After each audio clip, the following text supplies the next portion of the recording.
We're live! Oh, okay. Wow.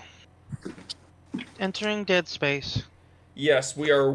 Welcome to Dead Air! This is. Okay, I can hear the desktop audio's on, the mic's on. Hello, everyone, welcome to Dead Air! This is, a sort of semi Pilot. successor to pilot for a semi successor to SmackDown. So, if this goes well, this will become a thing on my channel, my second channel. So, this is about Pixar! Yes, it's all about a company with a lamp that hates the letter I. Yes. Now, my mascot. Yeah. So now, Pixar, let's start with the origins of this company. From what I was able to dig up, originally, did you know that Pixar was originally part of Lucasfilms? Yes, I did. Yep. Yes. So what happened was Pixar broke off of Lucasfilm. Ironic that they're now all both owned by the same thing. Oh yeah. Oh, yeah. In the early '90s, Pixar was working on a lot of animation. See, they were the pioneers of 3D animation. If it wasn't for Pixar, pretty much every kids movie these days, would still be in 2D. I see. Yeah, and so they made quite a few shorts, which we're gonna I'll get be back. to. Yeah, like there were various shorts that were sort of one-offs. There was, I remember there was one about clouds. I remember they made one about a woman who makes a dumpling baby. I also remember there was one. But there's one specific one that will lead into our first movie. There was one called Tin Toy, which was about this little toy with a drum. But the thing is, during that time, they were working on Disney was working on. Pixar was working on a project about a cowboy who met a new space toy. But they realized that we don't really have enough money right now. So Pixar went to Disney because they're generous. They give out money. So they introduced the project to them, and they thought it was great.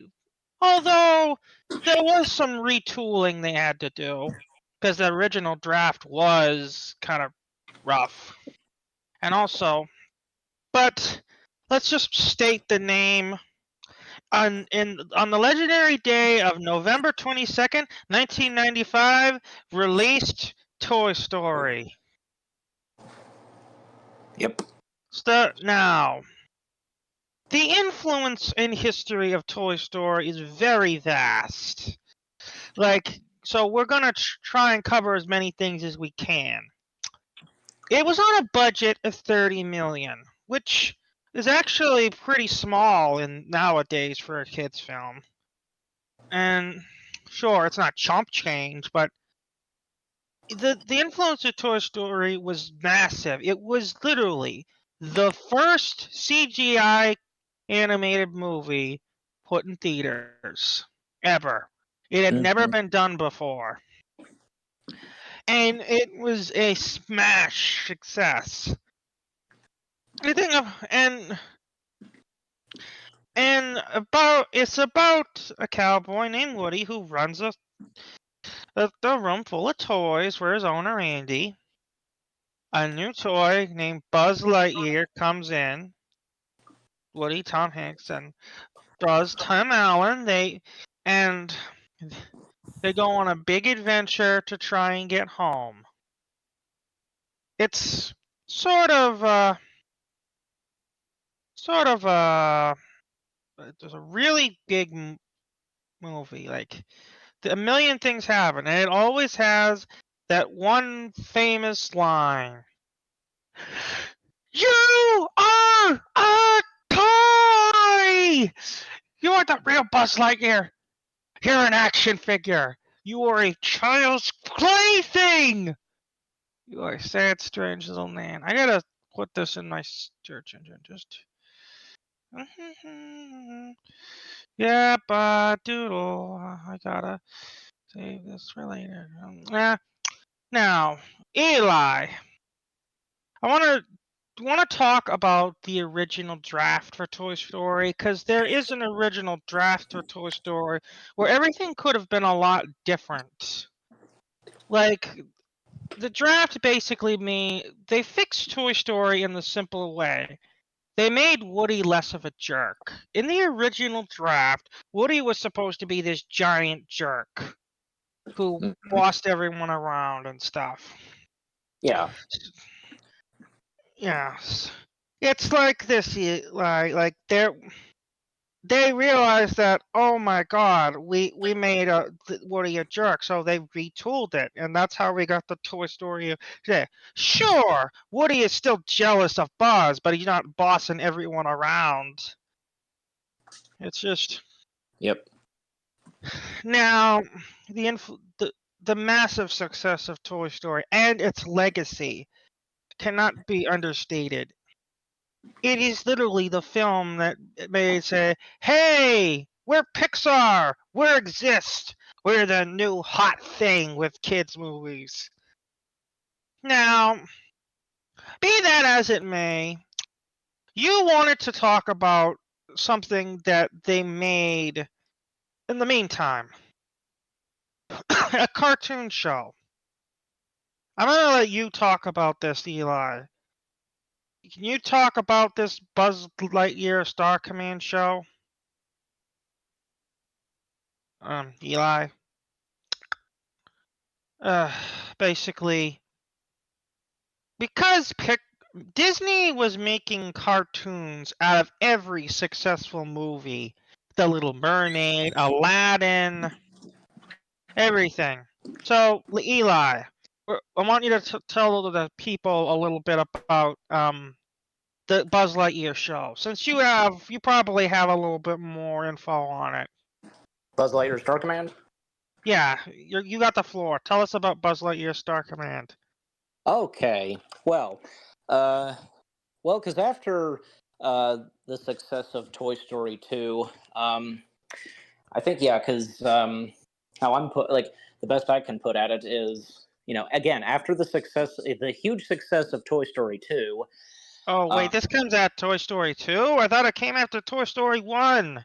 No, because this came out in 2000, a year after Toy Story 2. See, that's the part I didn't know.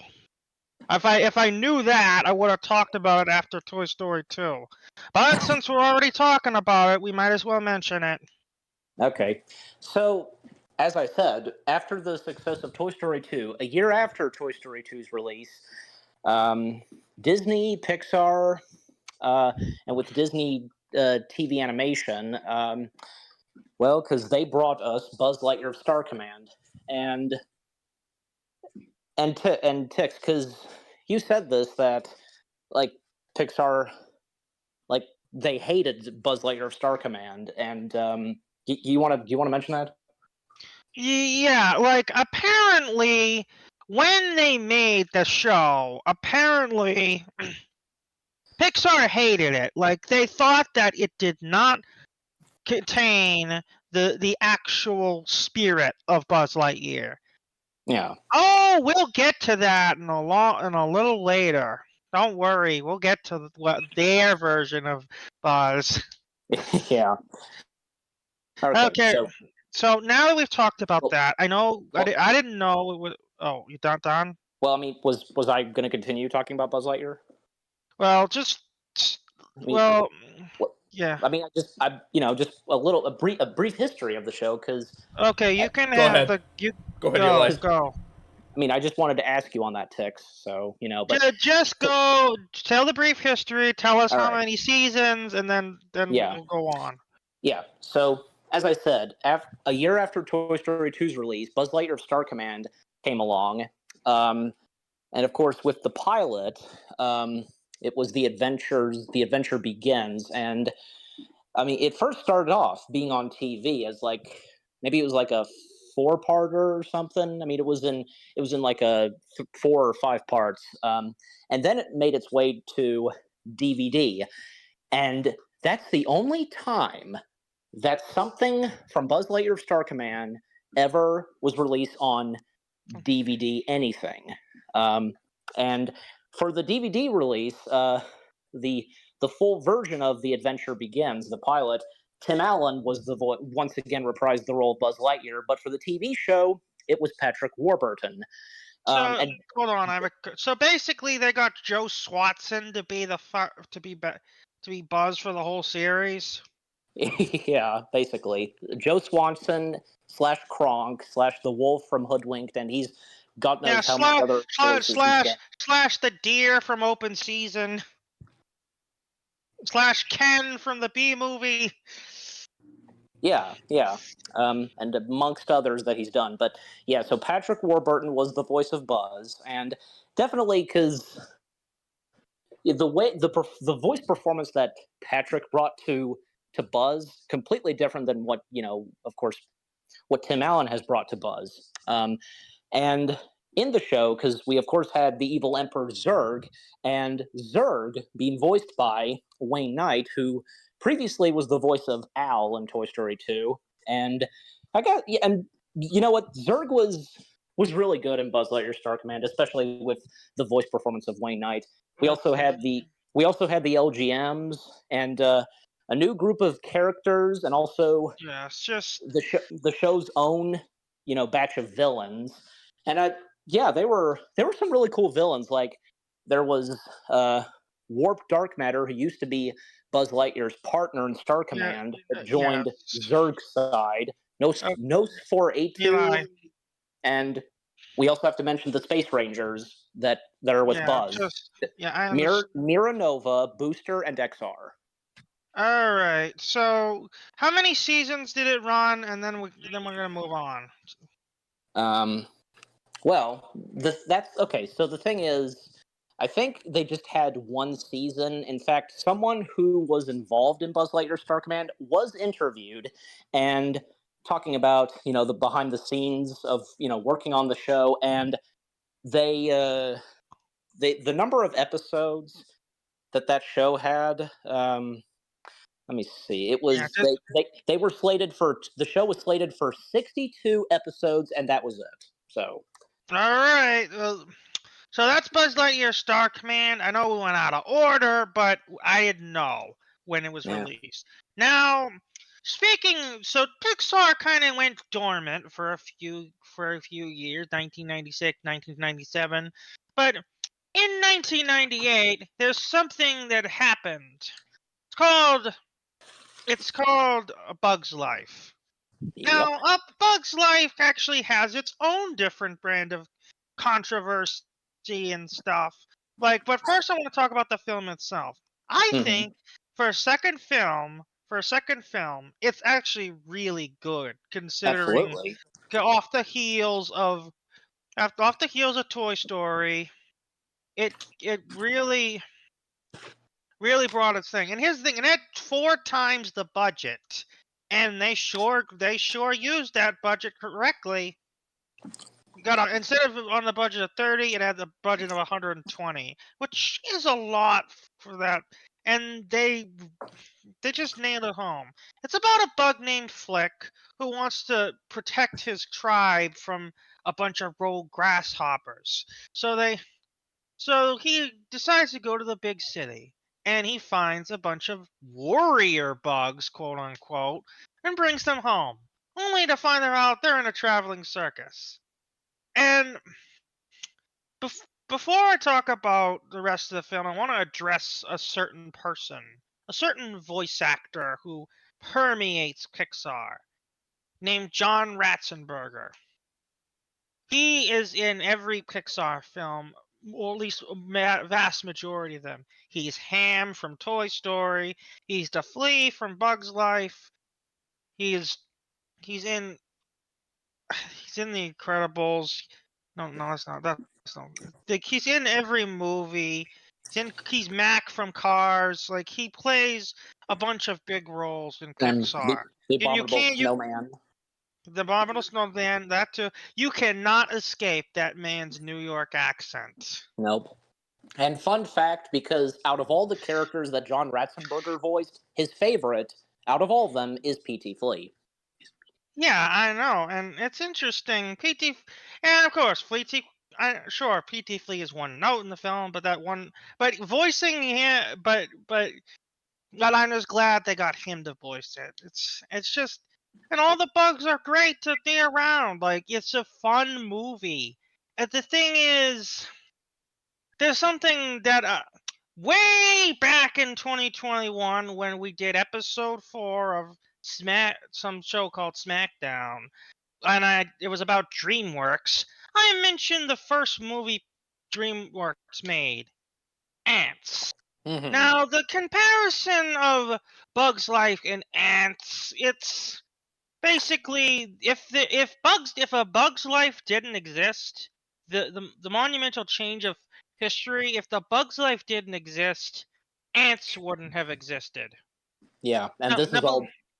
I was just gonna say this is all because of Jeffrey Katzenberg, who used to work at Disney, now of course being a part of DreamWorks. yeah, exactly. And here's the thing: Ants actually came out first, believe it or not. Yeah. And honestly, I never saw Ants, but I heard that the visual style is very different. But Oh yeah. the thing is, people don't really talk about Ants because they'd rather talk about A Bug's Life for its charmingness and the way that everything falls into place. The visual. I actually saw some deleted scenes. There's actually a scrapped opening, and also there was originally going to be a scene where PT actually calls the circus bug into his office to fire them Yeah. instead of just getting stuck on the flea paper, getting burned off, and just saying you're all fired. So, Yep. so, so, but Bug's Life, it did really well and really Hmm. solidifies the how to do another unrelated movie. Yeah.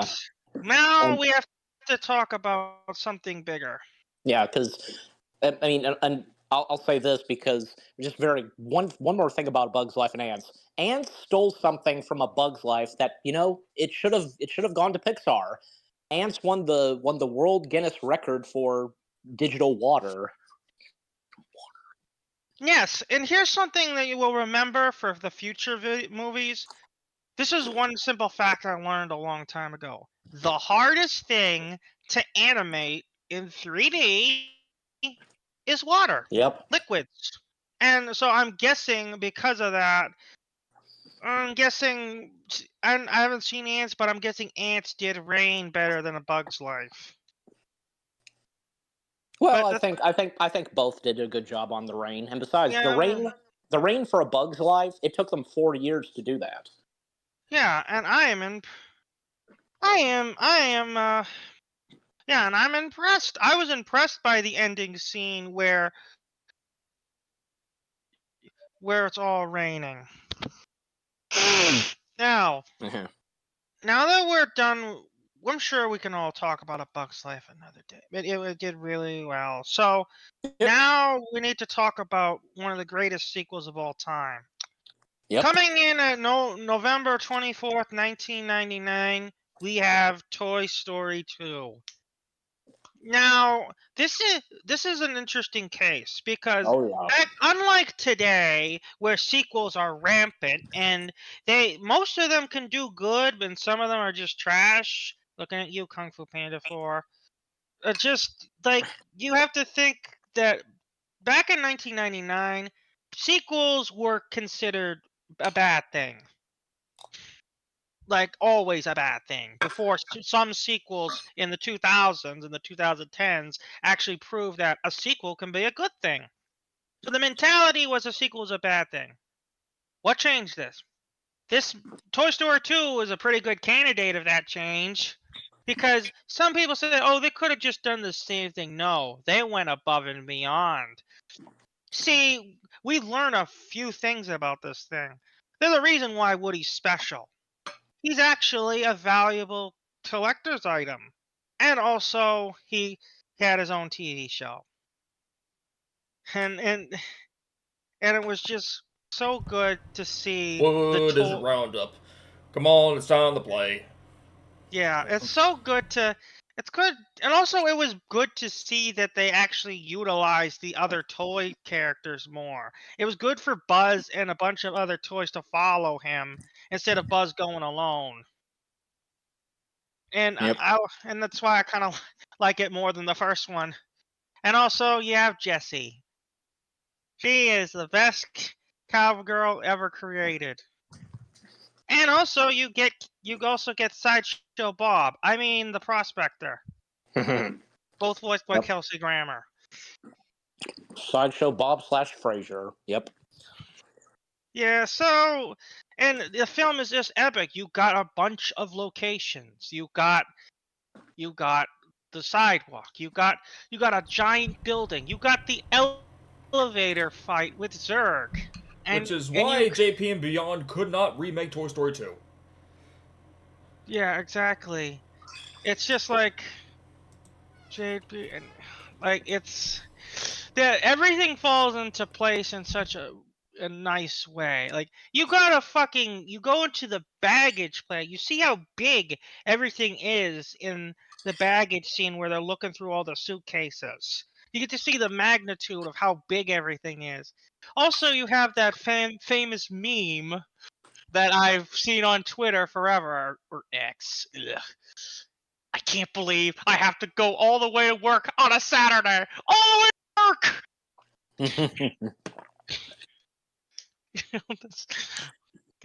Yeah, Al was funny for being just a fat man in a chicken suit.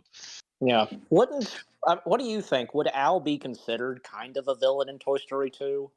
Honestly, I just see him as a greedy bastard. That's what I see him. Yeah. Like maybe But from the toys' point of view, he's a villain. So just like Sid. I just see him as a greedy bastard because he doesn't harm the toys. Prospector is the real villain, to be honest. And the thing about Al is just that I would kind of be a little greedy too if I owned a toy company, a toy store franchise. Okay. Owning a franchise can do that to you, make you greedy. Now, Toy Story 2, it had triple the budget, but boy, did they do justice on it. Now, Pixar's been having a thing where they made 3 movies in the span of like 4 years. Now, Hey, were we not going to say anything about Zurg? okay, the Zurg fight was awesome. Like I love that. Oh, like yeah, and also there's Buzz's Ditto with the belt. Yep. We got a diluted Buzz, so we got 2 Buzzes. Yeah, I know. It's like it's just it's a beautiful movie, and honestly, and also there's one thing that kind of ruined it in recent time. I have to mention him. So you know the song "When She Loved Me." I used to listen to that song in the scene of the movie where Jesse's thinking about her backstory. No problem. But then Mr. Enter ruined it when he made a cover on it on his To Love a Patty episode. Oh. Yeah, I will never listen to that song. I'll just skip that part of the movie. The less I think about that YouTuber, the better. So now we've talked about Toy Story 2, but the thing is, there's something I gotta sing. If I were a rich man with $1 million or 2. Yep. And before we get into that, because here's the thing, Pixar, after making 3 successful films, well, because that's when Steve Jobs moved the company to their new official home in Glendale, California. They went from Point Richmond to Glendale, California, a huge animators building, which is considered an animators paradise. Kevin? Wow. Yes, Pixar has a new building and they have a new movie. Yeah, and the movie is about 2 monsters, Mike and Sully. Yep. And November 2nd, 2001, we get Monsters, Inc. Yes. I was 9 months old when this came out. I was I was only 3 years old. I remember I was like, I was almost a year old. I was just over a year old, and apparently it's the first movie I've ever saw in the theater, according to my mother. Me too. Even though, because we were that young, so Yeah, we Yeah. were babies basically. yeah. We were And the crying baby in the have theater, to- basically. Yeah, Yes. and I have to share this one very quick story because when my parents took me to see Monsters Inc., even though because I mean I could even remember seeing it. When they took me to my first movie, which being Monsters Inc., and when that opening scene happened with Monster Bio and with the intense music, my parents turned to each other and they said, "We took him to see it. We took him to a scary movie." But of course, then the laughs happened. So Yeah, simulation terminated. Simulation terminated. Like it's like, Opening scene. and the thing, and it's just interesting. Like you noticed how the first 3 films they had wide gaps between their releases, but starting with Monsters Inc., that gap just no more. Started to become regular. yeah, Now with Monsters Inc., you have Mike, Billy Crystal, and you have Sullivan, John Goodman. John Goodman. Yep. And it's just like, and you have one of my favorite Pixar villains, Randall. Oh yeah, mine too.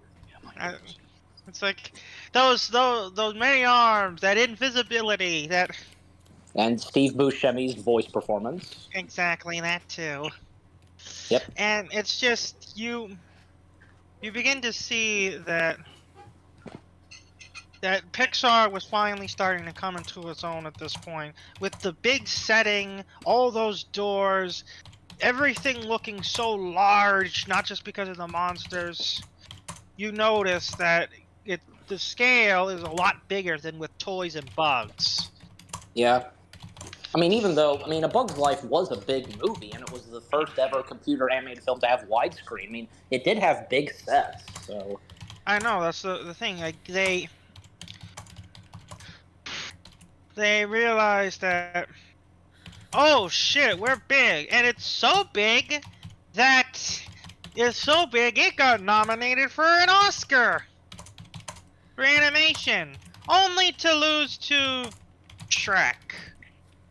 yep. Yeah, same thing could be said about Jimmy Neutron. Hey, look what I put. Actually, I'll talk about that scene. Yeah, I was wondering if we were going to talk about that. Yeah, so basically, there is a deleted scene with Monsters Inc. See, it came out in 2011. 2001. 2001. And I'm sorry. surprisingly, it was just after. It was 2 months 9/11. after 9/11. So Yeah. instead of an explosion, they replaced it with a plasma ball, Laser. basically. Yeah, And- lasers. And let me take this part because when they were still in the middle of working on Monsters Inc., they were in the middle of sound mix, I think. Yeah, and 9/11 happened, and well, because when that happened, they changed it from an explosion to a plasma like dome, like Yeah, and- quarantining Harryhausen's. Yeah, and there's the thing, like, I remember, like, I liked the laser show, and honestly, and I like how quick Pixar was to fix that mistake. Yeah, Yeah. like it showed off an advantage of computer animation because you could just do that. You could just quickly go in and edit a file. Yeah, and it's just like, and of course you have Boo. Yep. Yeah, I still remember the scene, and then you have all the kids repeating white now, and you have Billy Crystal's legendary scream. Yeah, that scream will always be my favorite. Uh-huh. This office is now closed. It's just like, yeah, like it's. Then okay, so first 4 films they're going on. Pixar's finally they got an Oscar nomination. That alone makes you notice. Although Just like Jimmy, that just was like for Jimmy- the first ever Best Animated Feature Oscar. That's Yeah, right. it's- 'Cause yeah, there was yeah. Monsters Inc., Shrek, and Jimmy Neutron Boy Genius. Yeah, and it's just the fact that, imagine what the fate of Nickelodeon if Jimmy Neutron won. I mean, I could picture Jimmy Neutron having 12 seasons by now. Yeah. Although there was practically no reason Jimmy Neutron would win. That was just filler. Like, the real stars of the show were Shrek and Monsters, Inc. I know, Yeah. I'm just saying, like, imagine, like, that could be an alternate universe where Jimmy Neutron is the SpongeBob of the network. Oh, God. Just, so, now, it's time for another influential film, like one that actually had a giant impact on a lot of things. Yeah. Get your swimsuit, boys, we're going into the ocean. Mm-hmm. Finding Nemo. Bum, ba, da, bum, Yep. ba, bum, And ba, bum, ba, da, John bum. Lasseter, he actually left because after working on 3 films, he decided to give the next upcoming films in the hands of Pete Docter and Andrew Stanton, and of course Pete went first, and then Andrew's second.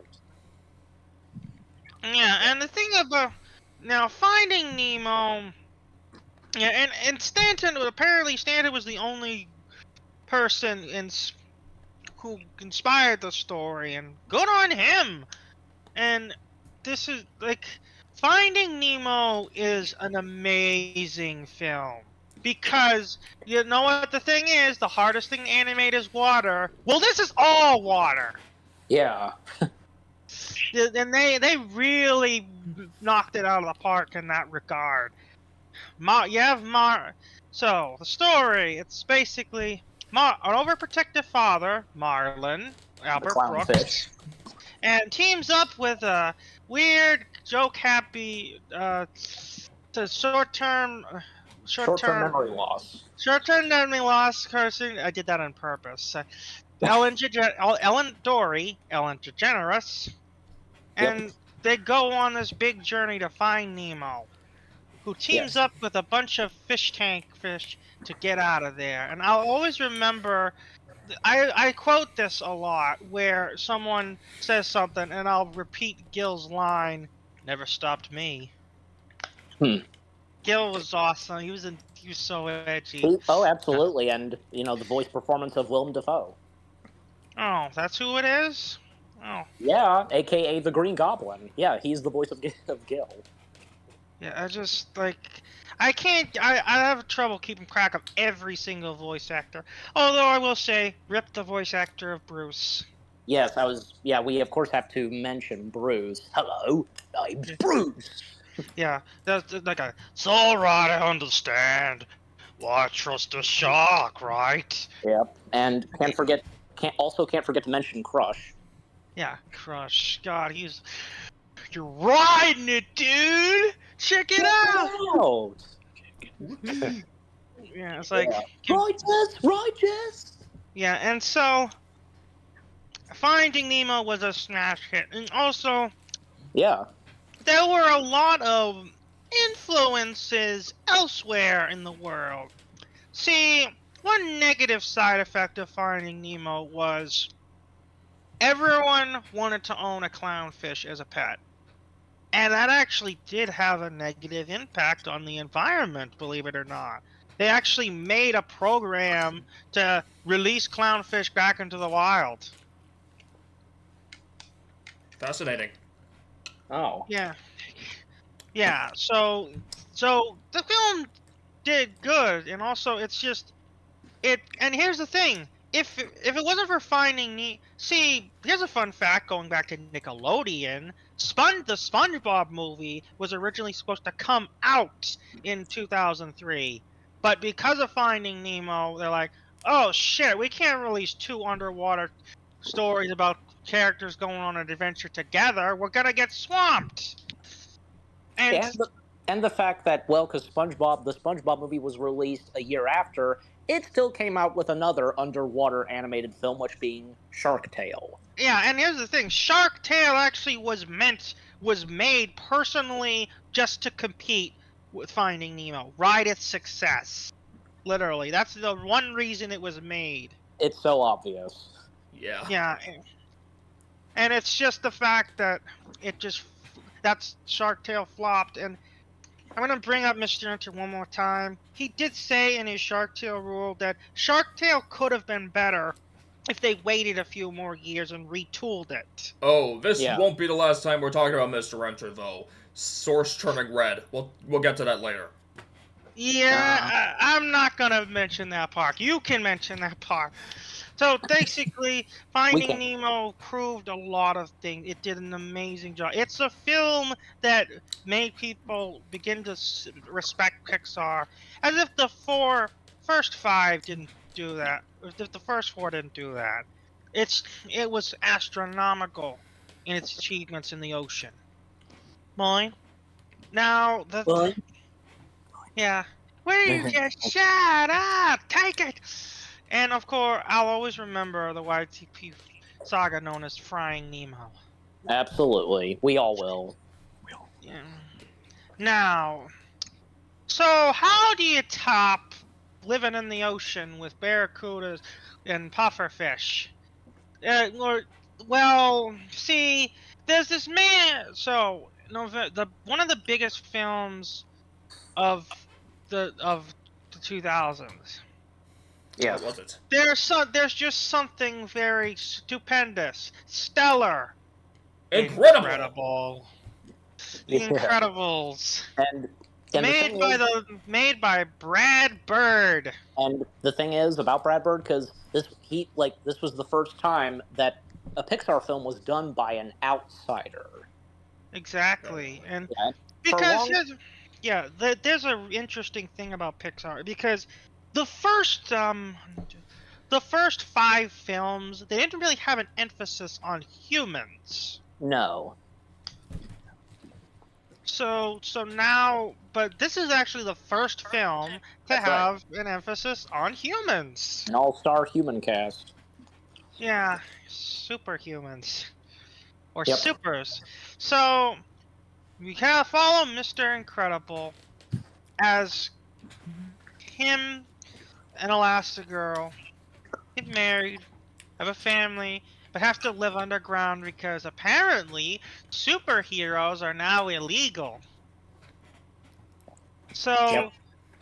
Mr. Incredible, being the stubborn head that he is, it doesn't And like that. having a midlife crisis. Yeah, him too, that too. And having to deal with his Wallace Shawn voiced boss. Yep. I'll always... I'm not happy, Bob. Nah, not that. I'll always remember as a kid saying, why is Rex a human? That's the thing, because Wallace Shawn went from voicing a nervous T-Rex toy to a mean little boss. Yeah, I'll just like, he looks so weak and little. It's just like, that's quite a whiplash. And also you have Dash, the fast kid. You have Violet, the depressed teenager who can turn invisible. And you have and you have Jack, the baby with quote unquote no powers. And you have and then you have DeviantArt. I mean Rule 34. I mean Pornhub. I mean Elastigirl. Oh boy! The quintessential cartoon MILF, Helen Parr. You went there. I had to. The demon inside would not let me sleep if I didn't make that joke. What's fascinating, though, about Helen Parr is that she was created at a time when skinny women were the beauty standard, but the people who watched The Incredibles grew up to be ass men. Guilty as charged. Okay, so now the thing about the movie is it was so astronomical, so amazing, in fact. Like but the only thing is it was nominated for an Oscar too. But guess what it lost to? Shrek 2. No, it didn't. No. Wait, it didn't? It did win the Oscar. I'm sorry. Fuck. I'm thinking about gross. I'm thinking about the money numbers, not the fucking Oscar. Yeah, sorry. Yeah, Shrek 2 made more money, but The Incredibles won the Oscar. Yeah, Oh yeah. but still, The Incredibles and Shrek 2, they both were two successful computer animated films that Yeah, year. Definitely. the films in 2004 were very cutthroat.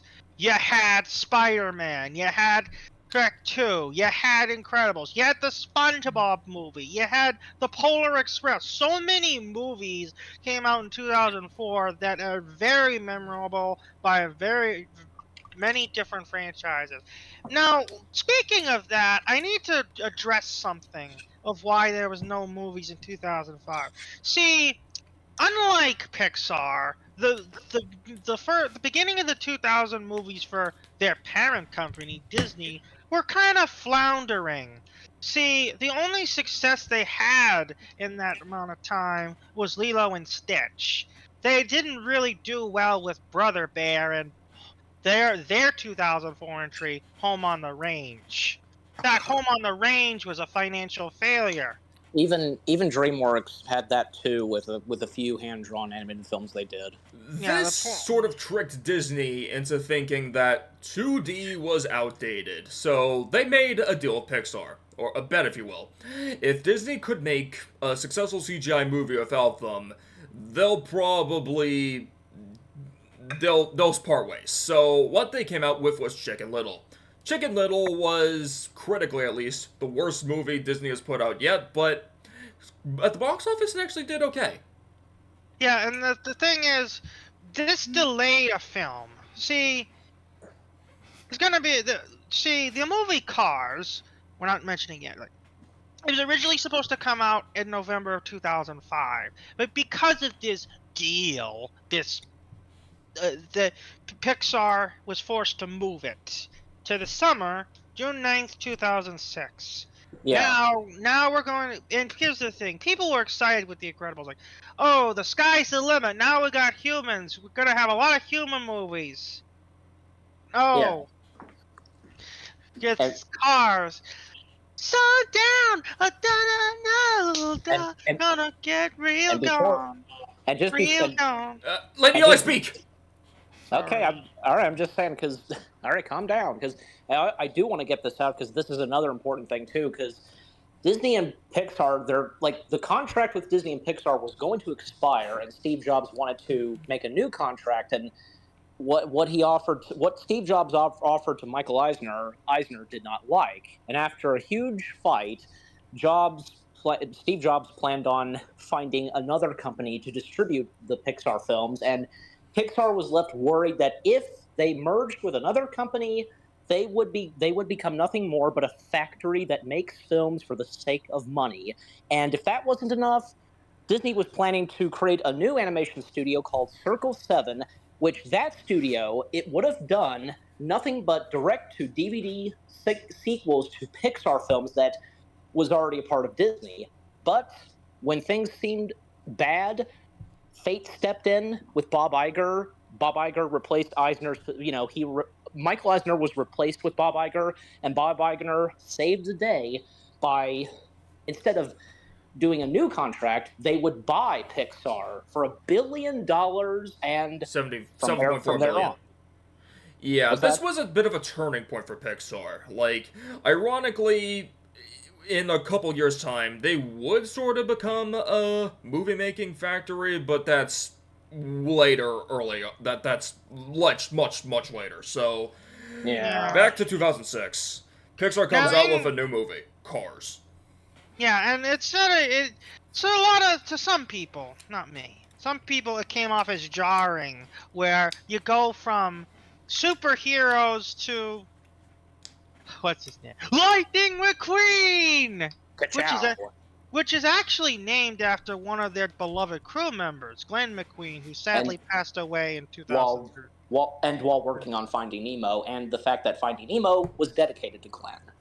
Yeah, exactly. So basically, the movie Cars, at first glance, it doesn't look like, but it's actually a really good movie. Like, you would be surprised, but you know how I remember one time you said like you never expect something from something called Kung Fu Panda or How to Train Your Dragon.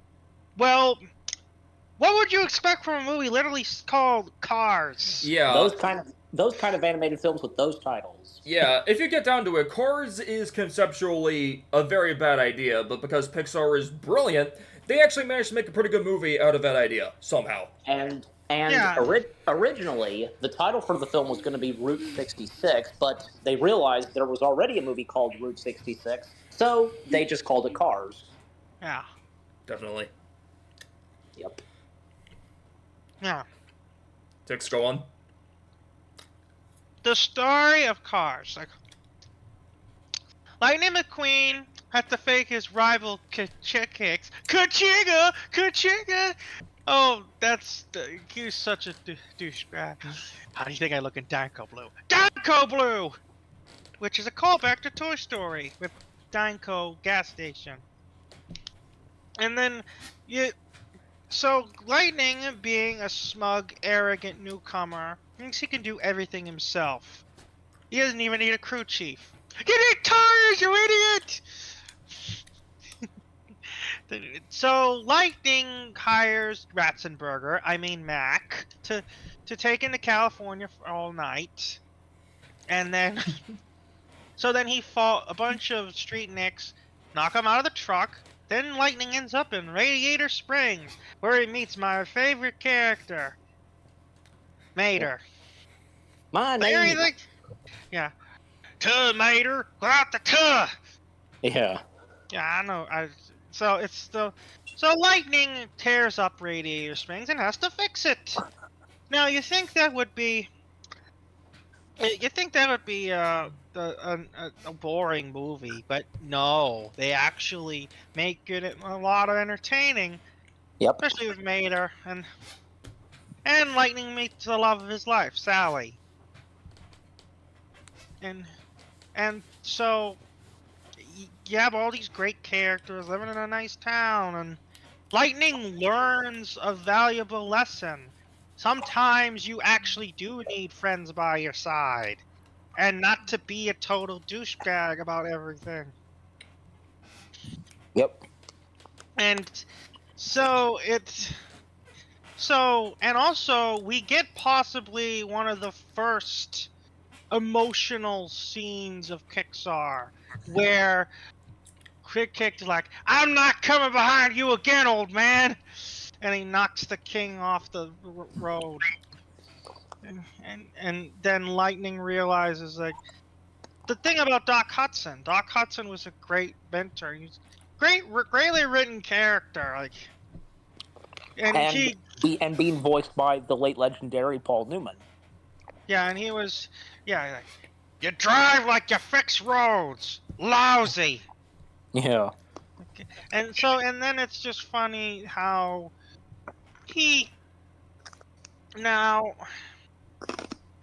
okay, let me try to think. Like, so The King crashing was probably one of the first kid movie films that made me gasp. Like, oh my God, he's down for the count just like Doc.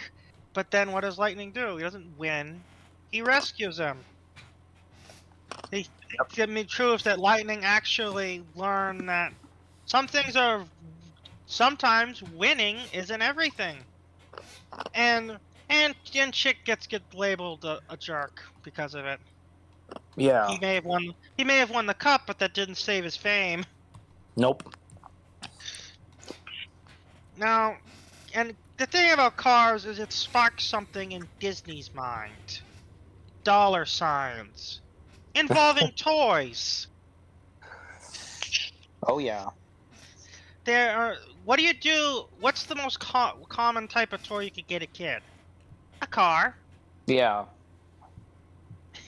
So I mean, of course, the merchandise from the Pixar films were great, and especially the Cars merchandise. Boy, they made history. They still make those. Do you believe it or not? Surprisingly enough. Yeah, and so Cars, it did a great job at teaching a lot, and it was a good movie to come back to, and it always will be one of my favorite franchises. Now, Eli, I'm gonna let you have the floor because I've never seen Ratatouille. In June 29, 2007, it's about a rat who learns how to make a guy cook. So here you go. Here's the floor. Yes, and actually before Ratatouille, like, can we quickly mention a major loss of Pixar? Go ahead. Joe Ranft. Yeah, Cars is dedicated to Joe Ranft, who worked on quite a few Pixar films, including the proto-Pixar film, The Brave Little Toaster. Yep, And done a lot he, of Disney films from Beauty and the Beast, Little Mermaid, Nightmare Before Christmas, The Lion King, and so on. yep, he passed just before Cars was released, and that movie's dedicated to him. So, let's go Yeah, to Ratatouille. yeah, and just to finish off Joe Ranft, because after the production of Cars was finished, he unfortunately died in a car accident, and yeah, it's really a shame. And especially when things were looking good for both Disney and Pixar, that happened. It's a shame. Yep. So anyway, so after Cars' release, a year after that, okay, Brad Bird would once again step in the director's chair, bringing us, of course, Ratatouille, as we mentioned. And okay, so the history on Ratatouille, because young Pinkava, who used to be a member of Pixar, he fresh off of directing the Oscar-winning Pixar short film Jerry's Game.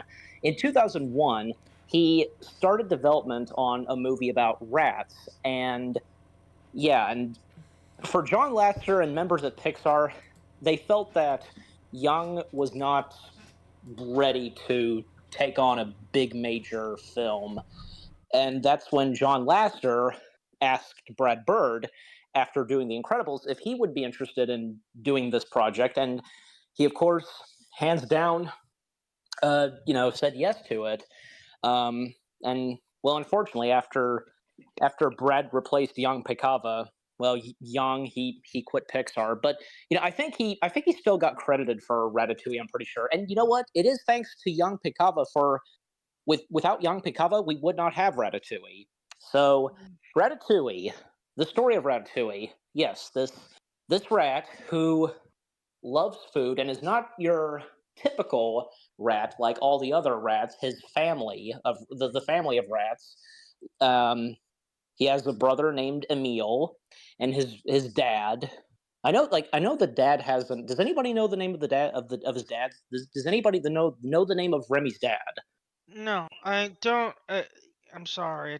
I haven't seen it. Like, I didn't like how it looked as a kid, so I never bothered watching it. Okay. Do you know the name Pixar? Just Pixar, do you know? if you I uh, guess okay. Well, okay. Anyways, just so say as Remy's dad. yeah, I think, and that's just all that he's called. So, anyways, so Remy's dad not being impressed with Remy, and because like Remy kind of has a gift, and according to his brother, because his smell for food, and he doesn't eat garbage, and he likes good food, and one day, because they're at this house, and Remy discovers on a TV that, well, there's this chef named Gusteau, and Gusteau being voiced by Brad Garrett, and this was his third Pixar film after A Bug's Life and Finding Nemo, and Remy just, he becomes attached to this cook, Gusteau, and and Gusteau becoming an inspiration for Remy, and unfortunately, because he found out that Gusteau sadly died, and his restaurant was at the time was not popular as it used to be until something later comes along for the restaurant. And so, to speed things up, Remy traveling to Paris, France, and of course he finds the restaurant and has Gusteau sometimes popping up, like he's basically a figment of Remy's imagination, and Remy then like meets and encounters a human named Linguini who just started applying for Gusto's restaurant as a janitor, and something went wrong with um, soup, and Remy fixing up the soup, and Skinner, the main antagonist of the film, and used to, he was partners with Gusteau, but after Gusteau died, because boy, what Skinner was doing running the restaurant. So everybody thinks that, well, Linguini was responsible for making the soup, magnificent, but it was really Remy. Um, Yeah, and so and so that's when Linguini and Remy, they team up, and you know the Remy move. guiding Linguini and so on. So yeah, so the film. I'm gonna talk about the statistics of the film because so let me look at it. Like I got all the statistics written down. Now Ratatouille was on a budget. It had the biggest budget of the the Pixar films at the time with 150 million. In total, worldwide, it made 627 million. Now, that's still kind of behind the things like Monsters Inc. and Finding Nemo. Finding Nemo almost made $1 billion. Yep. It's just the thing is, but it's, believe it or not, it did better than Cars. Which I Yeah. kind of, in my eyes, that's kind of sad, but what are you going to do? Yeah. So I'm not in charge of gross profit. If I was, I'd be living in a mansion somewhere in in not Florida, somewhere else warm. So now are we done with Ratatouille? Yeah, I mean, just to mention just a few other characters, like there was Colette, who would become a love interest in Linguini, and one of my favorite characters, and one of the best characters in the film, the food critic, Anton Ego, and how he did have a change of heart at the end of the film when he tried the food dish ratatouille, and he gave out a really well put review. And after after he had gone to Gusto's restaurant and so on. So wanted to get that out. Yeah. So now, okay. So now we have to talk about a dystopian verse. And inhabited by a tiny little box or with two eyes. Wally. Yep.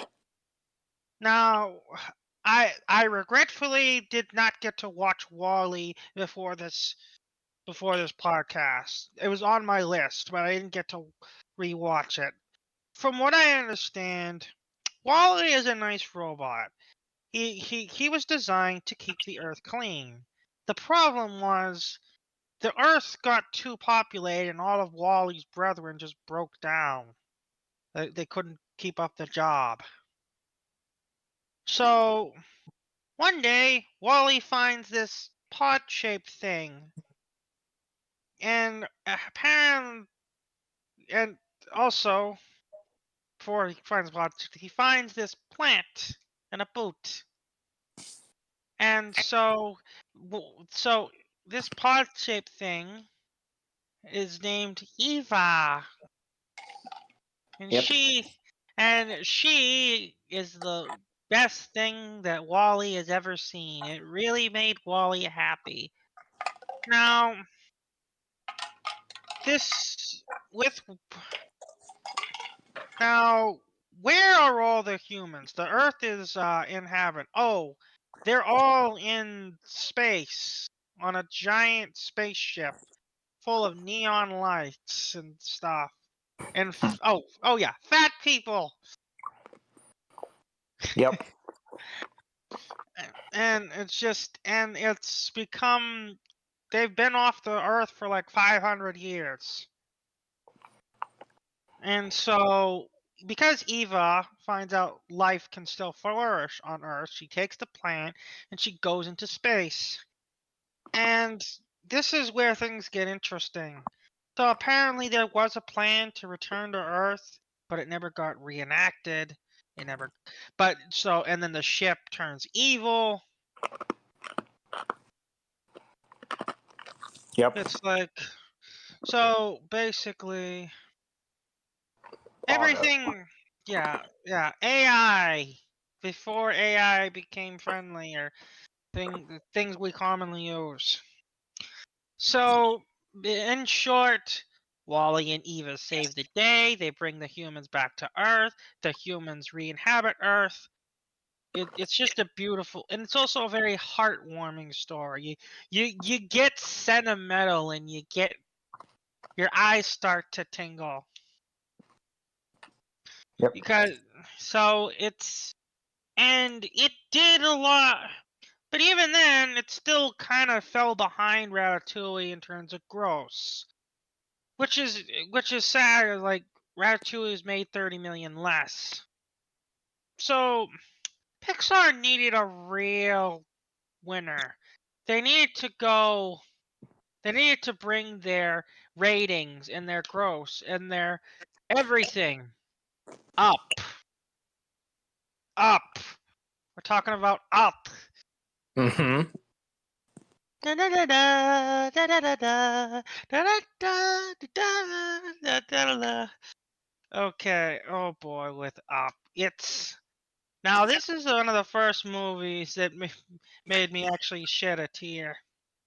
Yeah, The well, I think it pretty much shed everybody tears, you know. yeah, like everyone will always shed a tear with the scenes with Carl Fredricksen and his wife Ellie. So you think like that alone would make a great movie, but with Up they had a million other things they had to do.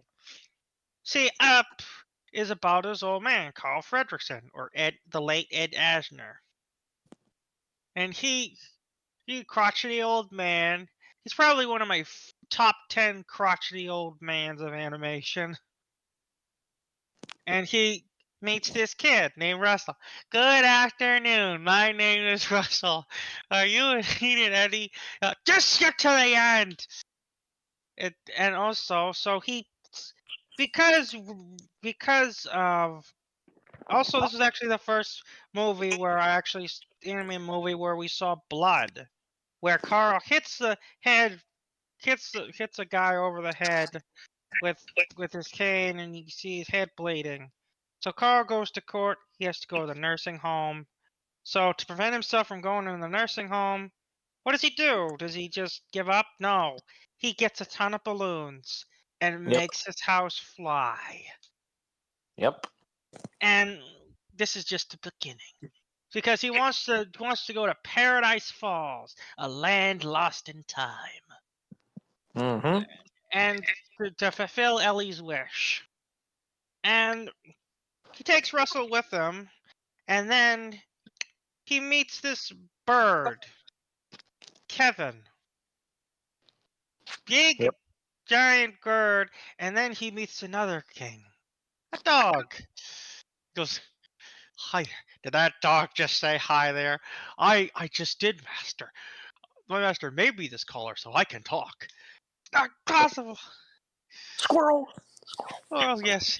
And then you meet the the the guy, the Spirit Adventure guy.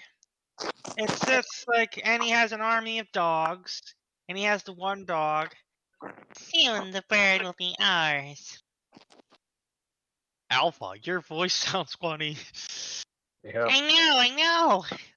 You see the bird. and, and then you have put him in the cone of shame. I do not like the cone of shame. It's like it's just it's a fun movie, and it's got a lot of peril.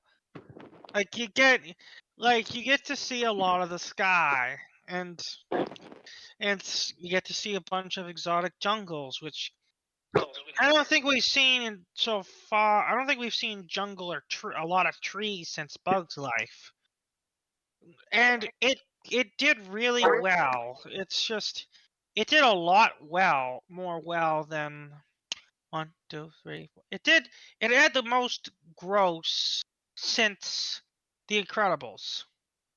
No, since Finding Nemo, actually. Yeah. No, it had the most gross since Finding Nemo, out of everything that came between Finding Nemo and Up. So and also contributing. It was actually the first Pixar movie to be in 3D, to have those slap on those 3D glasses in the Yeah. theaters. Oh And yeah, one of because 3D. yeah, Because boy, did in 2009 3D took off with Up, Monsters vs Aliens, and James Cameron's Avatar. yeah, exactly. Now,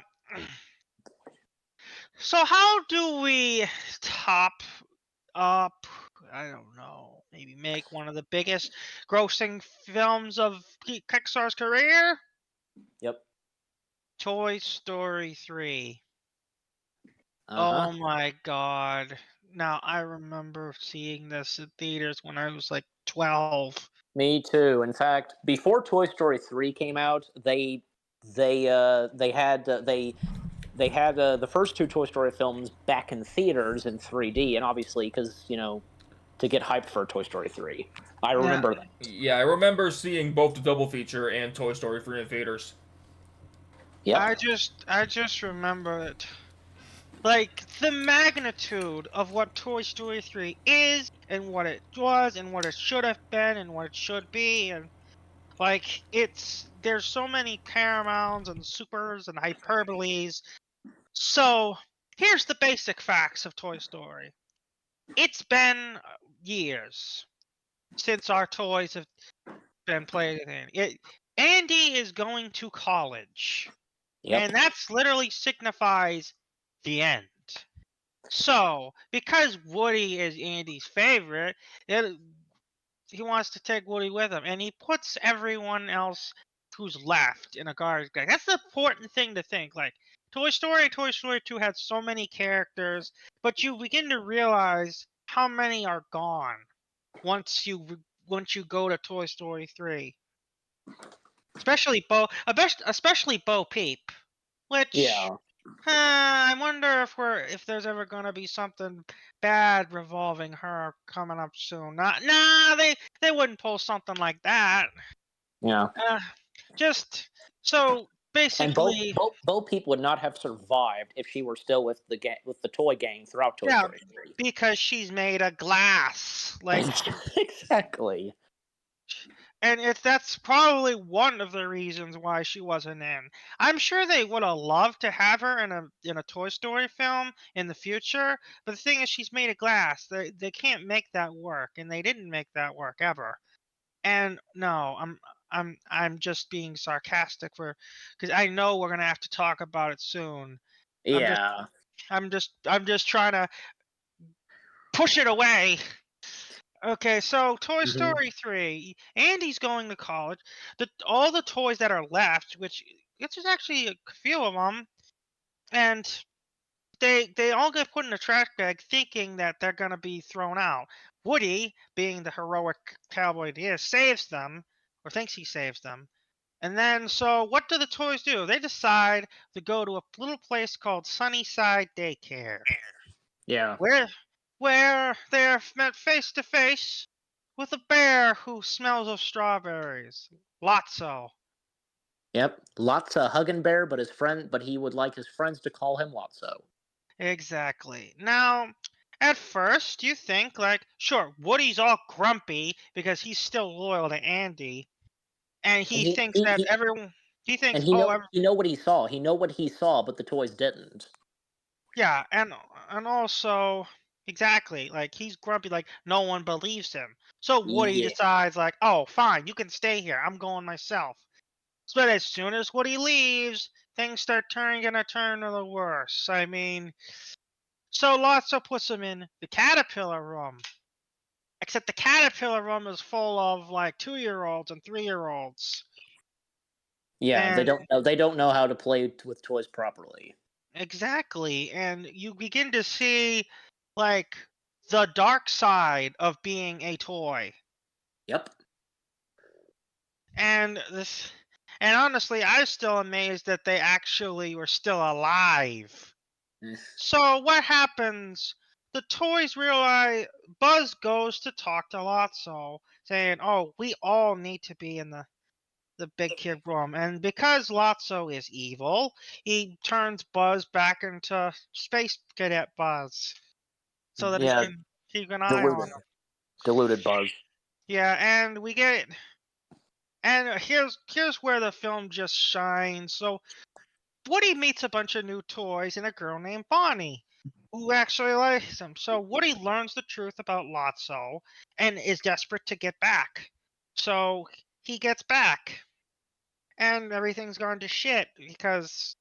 So what happens? One of the most amazing escape plans I've seen in animation. Where literally, this is the beauty part of it. Every single character has a role. No character is left on the sidelines. They literally use everyone. And that's something I can always admire in a movie. When they use every single character. You know what I'm saying? Yeah. Like, and so what happens? They want to get to thrown out in the dumpster. So but the thing is, Lotso meets them there, and because Lotso was lying to his friend Big Baby throws him in the dumpster, and Lotso grabs Woody, and they all go into the truck, which is exactly the fear that the toys had in the first two films about getting thrown out. Now they're thrown out. And guess what? You get to see an actual landfill. Yep. And you get to see the toys actually. This is another scene that almost had me in tears. When I was 12, when I grew out of it, but it's still a touching scene where they're in an incinerator. It looks like there's no way out. So what do? They all join hands and accept their fate. And it's touching to know that they actually feel like a family, an Yep. actual family. And of course, the claw saves them. Yep. The little green men saved the day. Yeah, and Lotso gets tied to a truck for the rest of his life. Yep. And so Toy Story 3, and then Woody, wanting to save the day, he says, why don't we let them all go to Bonnie? And then Andy tells them all about Bonnie in the most touching way possible. And then Andy leaves for college, and Bonnie becomes all the toys' new owner. And everything ends. The perfect ending to a franchise. There is nothing that ever came after it. Really. No, I'm serious. Yeah, I know. I'm joking. I'm trying Yeah. to. I mean, at least like the Toy Story tunes, they were acceptable. So Yeah, we're going to talk about those in a little bit. I'm going yeah. to talk about the Toy Story tunes, the Mater's Tall Tales. I'm going to talk about the one thing, but first we have to talk about the most controversial Pixar movie there probably is. Yeah. Aside Cars from 2, another turning point in Pixar history where they went from their quote unquote innovation era to an era where they have been a bit controversial. Yeah. yeah. Now I still And remember the first. I still remember the the first Cars, two. I don't mean to cut you off, but I also want to point this out. Cars was the second Pixar franchise to have a sequel. Toy Story being the first, and then Cars. Mm-hmm. Yeah, and the thing about this is people at the time were like, why didn't The Incredibles get a sequel? Why didn't Finding Nemo get a sequel? And Monsters Inc. yeah, why didn't Monsters Inc. get a sequel? And as soon as Cars 2 came out, everyone was asking those questions. Now, I'm going to say this right there. I actually loved Cars 2. I actually love it. Same here. It's just the fact that you know what always hurt me? Everyone else didn't. Yeah. I remember Cars 2 getting shellacked on the internet. Like and honestly, I hated it. I remember. Here's how much I hated it. So I had a lovely Cars 2 DVD that I loved to death. But then one day I went on the internet and saw animated atrocities number I don't remember Cars 2. Yeah. And then I cried my eyes out because I thought one of my favorite films was the worst shit ever, and how everyone hated it, and then I threw my DVD in the trash in tears. Oh my Remember? gosh. Holy shit! I mean, I knew that what was coming because I already know what a Rotten Tomato score was by the time I saw Mr. Rancher's review. And I'm Yeah. like, I knew it was bad, and at the very least, I knew it was coming. I knew at least intelligent people hated Cars 2, so at least that's understandable. But the only Yeah. place I saw modern SpongeBob get hated was online. But Cars 2, I actually saw critics hate as well, so I kind of knew it was coming. Yeah. For me, And Imagine- besides, I didn't think the Cars 2 was the best thing in the world anyway. yeah, for me, because when me and my parents we went to go see Cars 2, I think we enjoyed it, and for me, at the time when it came out, I didn't realize, I had no idea, I did not realize that Me neither. it was not doing so good until later on. I realized, holy cow! And it's hard to believe that Cars 2 was the first ever Pixar film to suck, to put at it. The thing is, I remember crying so much because I knew Mr. Rancher reviewed SpongeBob. I didn't know he reviewed other things at the time. I didn't see his other content. So when I saw that, I just cried throughout the whole thing. Holy shit. It's just the emotions were so sad. It just like, so I still stand by. I love this movie because here's the thing about this movie. It stars. It's not a normal car movie. It's a spy movie, and it's Pixar's attempt at making a spy movie. Uh-huh. So what happens is Finn McMissile goes after Professor Z or Zundap, which Professor Z. Yeah. a Zundap is actually here's something I can give credit for. They're all named after types of cars. Zundap, Gremlins, Pacers. They're all cars that are considered lemons. Yeah. Cars. Yeah, and also I don't care about what any critics did. I love Larry the Cable Guy's performance as Mater in this. Absolutely, yeah. Like he really hit it home from being just a stand-up comedian to being a powerhouse in an animated film. Absolutely. Like, it's just I'm a sucker for that type of Southern accent. Yep. It's just, and the thing is, it was just so funny to see Mater go through all of this to try and save his best friend from being killed. Yep. Believe it or not, and here's the thing, this was a G-rated film, yet they have a killing scene where Professor Sundap kills a car off. Yeah, I'm With shocked a that there's laser. guns in this Pixar movie. Like, holy shit! Like, this is G-rated.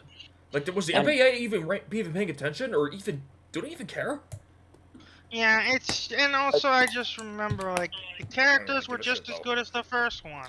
You know, there was one spy car that was crushed, and another one that was shot to death. Yeah, exactly. I mean, I don't really care. I mean, these are cars after all. Yeah, it's Yeah, but still. and also Finn McMissile will always have one of the best themes in Pixar. Yeah, I mean the music is really good in it.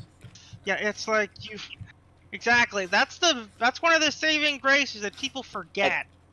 And the fact that because of Finn McMissile, you have freaking Michael Caine voicing that car. He's in the Cars franchise. He's in Cars 2. So Yeah, and then you have Holly Shifwell.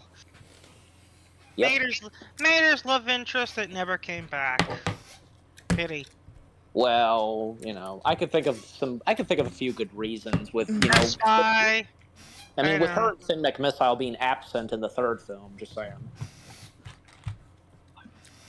Yeah, it's like the thing about so Cars 2 throughout, despite its critical bashing, it will always hold a special place in my heart. and how it Yeah. was destroyed by the man I no longer watch for various reasons. Lassiter, yeah. No, Mr. Enter. Okay. Oh, Mr. Enter, that's right. Now, this is another film I never watched because honestly, I hated how it looked and sound. I didn't even bother watching it. I actually saw this in I theaters. got Brave. Yeah, I'm guessing I'm not. I guess it wasn't really brave of me. I see. Yeah, I made that joke. Deal with it. Okay, Eli, you're up. Okay, so Brave, a year after Cars 2, because what could be next for Pixar? And well, could their next film be good, unlike how Cars 2 turned out? Well, technically, Scottish. look, okay, technically, Brave, this film called Brave, it did pretty well, but as of now, because unfortunately it's underrated and so on. But I mean, this was the first time that Pixar was doing a film that, well, Involved involved a princess. yeah, even though she didn't want to become a princess, which is established very well in the film, and with the character of Merida, she wants to have adventure and so on. I just like to me the film just I don't I know the Scottish accent is can be funny, but the fact that the whole film is like that, it just kind of makes me think, like it feels like Groundskeeper Willie the film, at Yeah. least to me. Yeah. But but with Brave, because you know my parents and I, we really enjoyed the film. In fact, because we were happy when Brave won for Best Animated Feature, and I think for the film itself, because it had a pretty good story. The characters were really good, especially Merida, and it had some really good music. I love, like, when there's like a couple of chases going on, like the bagpipes playing, like the music there, that was pretty good.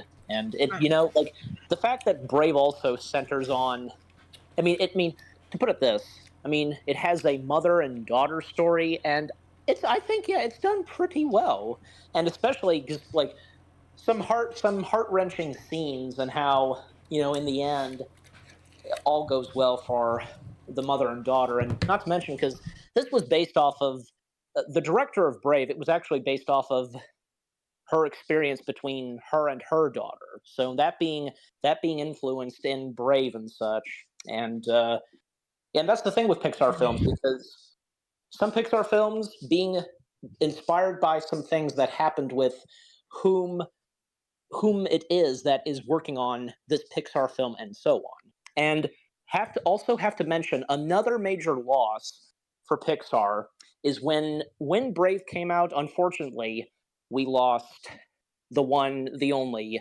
Steve Jobs, and this film being dedicated to him, and well, this being the last Pixar film where, well, obviously, because he knew that it was happening, and yeah, so yeah, there's that.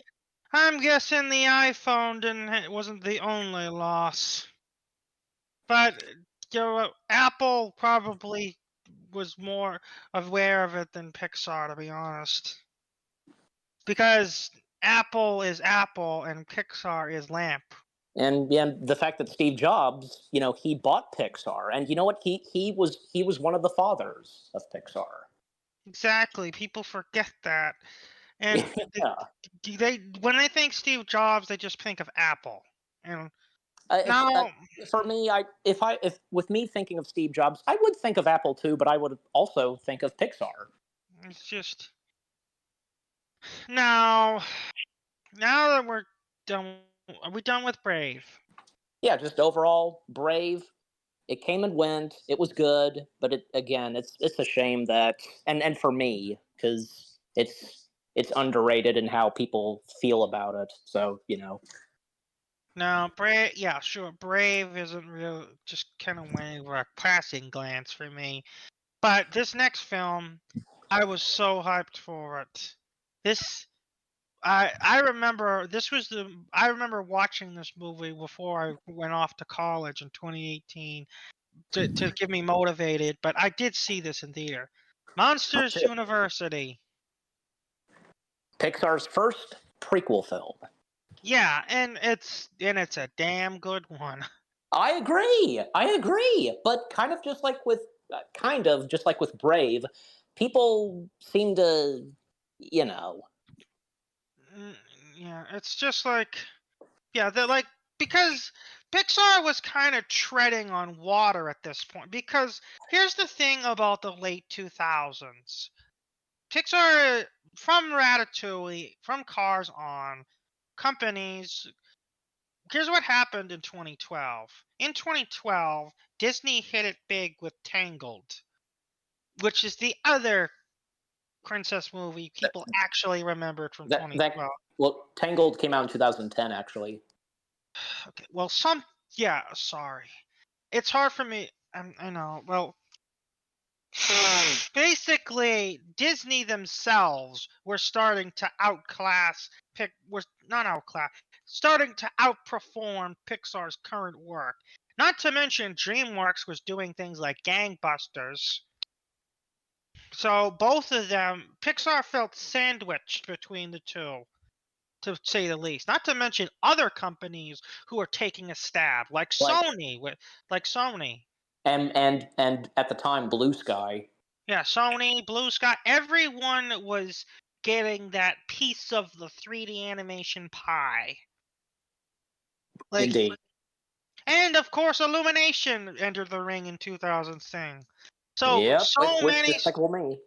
Now, that's kind of why Pixar's output after Toy Story 3 kind of declined because people were too busy focusing on those movies.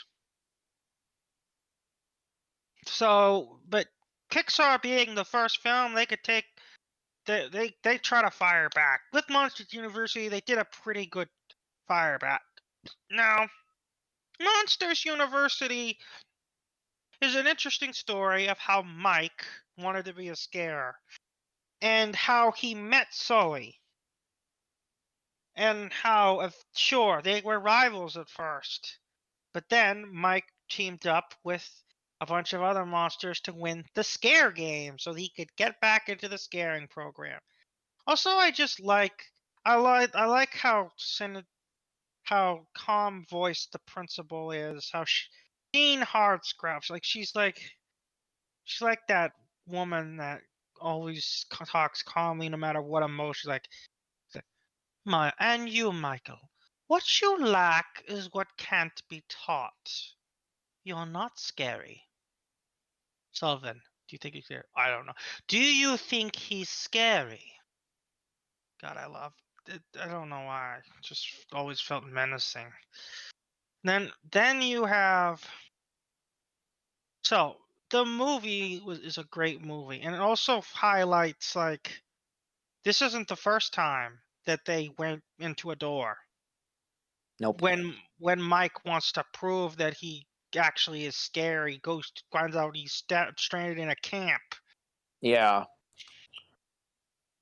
Yeah, and so You know, he may yeah, not be. I was just going to say, Mike. Of course, Mike realizes that he's not scary, and Dean Hardscrabble, she saw right there and then that, and she could see.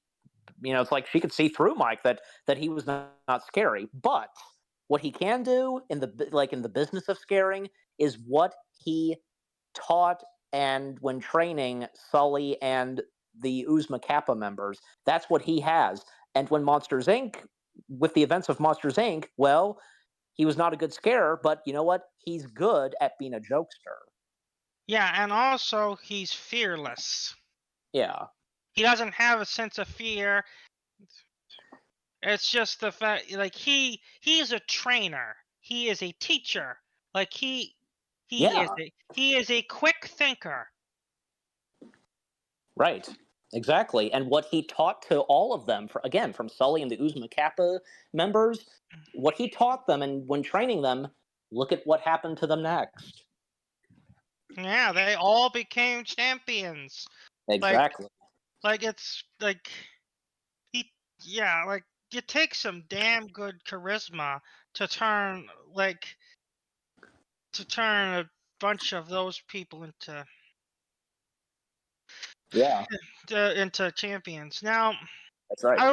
now before we talk about the next one on the list, the actual Pixar list, we need to take a detour. Now, with this is an interesting anomaly. These next two films that we're about to talk about, they technically aren't made by Pixar. They're made by a spin-off studio called Disney Toon Studios. But since they're related to Pixar, we might as well talk about them. Yeah, I Just mean, it still comes from, something from Pixar, that of course being the world of Cars. yeah, so now we're gonna have to fly high. Yeah, But not too high because we're crop dusters. Oh, right, we're talking about planes. plane. Ugh, planes. Like the thing about planes is it's I'm gonna say it. It's a ripoff of Cars. It's a ripoff of its own predecessor. And also, if you want to get even more Eh. technical, it can also be seen as a ripoff of the DreamWorks film Turbo, where Yeah, I they mean, Turbo. It mostly ripped off Cars. Nothing to do yeah, with planes. I'm just saying, like, and here's the thing: I know Owen Wilson playing as Lightning McQueen. He really pulls off the main character well good. Dane Cook as Dusty Crop Harbor just doesn't cut the mustard for me. Like Dane Cook is a raunchy comedian. I don't really see him. I didn't really see him doing well as a main character of a kids movie. And also, it's just I could tell that Dane wasn't really trying that hard. And sure, so the story is Dusty wants to be a racing plane, like, and then he he enters the Wings Around the Globe thing, and meets a bunch of racing planes that come from different backgrounds. He meets a Mexican one. He meets a Canadian one. He meets a British one. He meets one from Hmm. India. Like it's and And there's because that. this I was and just then gonna the say, there's that one plane that is a trainer who first appeared in one of the Cars tunes. And yeah, of course, exactly. Yeah, and literally that I remember the end of that tune was like, hey, they should make a whole movie about planes. that clearly that being a tease for planes, so Yeah, so obvious. it's just the fact that it feels like it looks like a Pixar film, but it doesn't feel like one at all. I Well, I mean, I mean, it of course has the Pixar animation to it. I want to assume that if the animation for the Planes films was done at Pixar Canada, I think, yeah, because there's another Pixar animation studios that I think is in Yeah, Canada. but it wasn't in a Pixar studio. It was in another studio called Disney Toon. That's the issue. Oh, okay. That's why I was saying this is different. Like it was an entirely different animation studio that was working on planes. Yeah, but you know what? Disney Toons, they did a really good job, like doing the animation and keeping it that same style as Pixar does with their films and with the Yeah, Cars films. I must admit, like, yeah. Then there's that phrase, but then again with that phrase, "Frollo proderitas," I fly for truth, and the truth is, it's not really a good film. It's okay. I mean, I've seen it, and I didn't think it was that bad, but it's decent. Not Yeah, terrible by all means, but it is what it is. yeah, and it's also one of also then there is its sequel. This sequel is actually the reason why there are no Pixar films in 2014 because Disney Toon stole all the Pixar staff to work on something called Planes, Fire and Rescue. That is this for real? Is it for real? Yeah, it's basically like this is why there were no because Planes Fire and Rescue released in 2014. So Well, everyone thought it was the Pixar movie of the year. yeah, and And there was that, and not to mention, I recall that The Good Dinosaur, it was delayed for 2015. So yeah, yeah, and we'll talk about that one. Boy, I have a vivid opinion on that.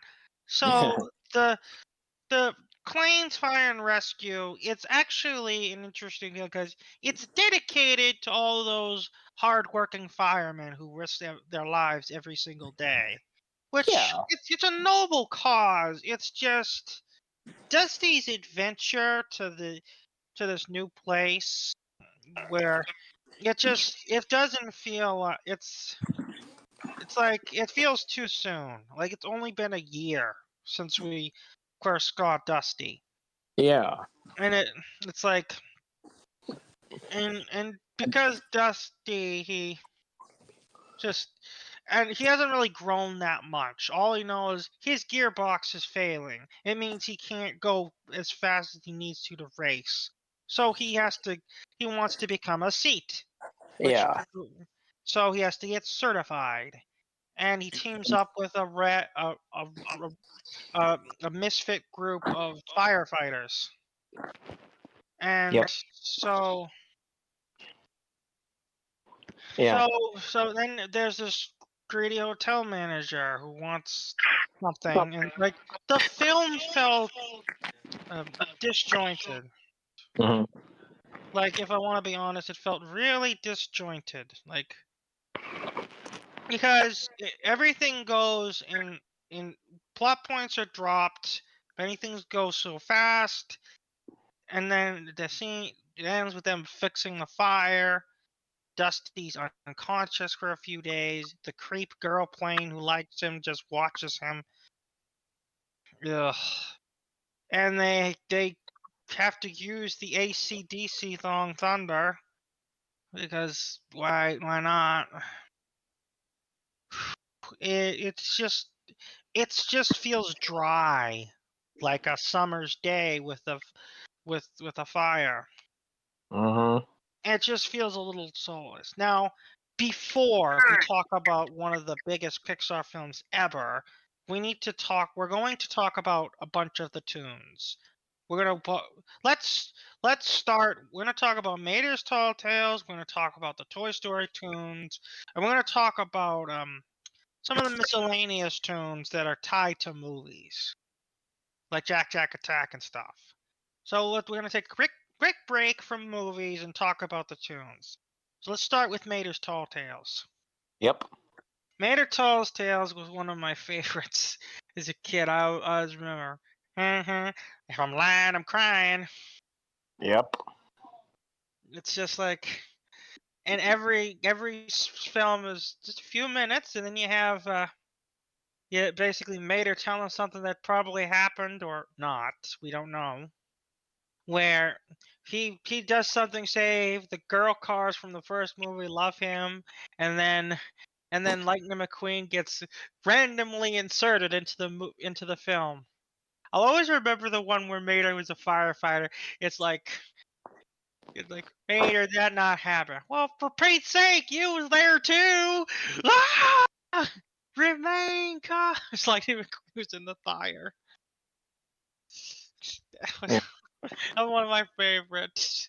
And then just like, and then the one with the monster trucks, and and then there's the one with them at the moon. It's like, it was so I loved it 'cause I loved Mater. I loved Mater, and that's why I liked all of them. So that's the thing about Mater's Tall Tales. You want more Mater in your muffler? You just watch that. And all of them are on Disney Plus now. So now let's talk about the Toy Story tunes real quick because they're kind of important. Because we got to talk about them. I also want to talk about Toy Story of Terror and Toy Story The Time Forgot. Let's guzzle ourselves in some of that slime that comes out of that machine at Pizza Planet. So yep, The Toy Story tunes were mini shorts that they used to highlight some of the adventures of Woody and his new place, which I always wondered why did Toy Story never create a full blown cartoon with toys? Why did Pixar never create a full blown Toy Story cartoon? Like I thought to myself, like imagine a 3D animated Toy Story cartoon with 11-minute segments. That would have been a great show. I wonder if they ever did that. I wonder if they ever did make a cartoon out of one of the films. But back to Toy Story shorts. It's like it's quaint, it's nice. There's just it's not anything drastic. But then you come to Toy Story of Terror, the Halloween special they released on the TV, where Bonnie and stays in a hotel and strange things happen, and what has to happen is all the friends are trapped, and Jessie has to get over her fear of claustrophobia. Yeah, it was very heroic of Jessie to actually do that. And we actually see some depth to her character. Do you remember Toy Story of Terror where she had to where she had to actually break out of the box with it being sealed? I remember Toy Story Terror very well. Yeah, and then there was the quote unquote Christmas one. Toy Story That Time Forgot. Yep. Now that was a good special.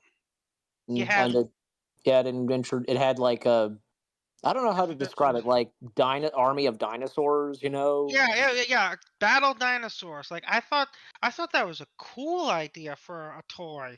Like I thought to myself, I wish I had that type of toys. And Yeah. and then I think you had Trixie have a starring role in it. Mm-hmm.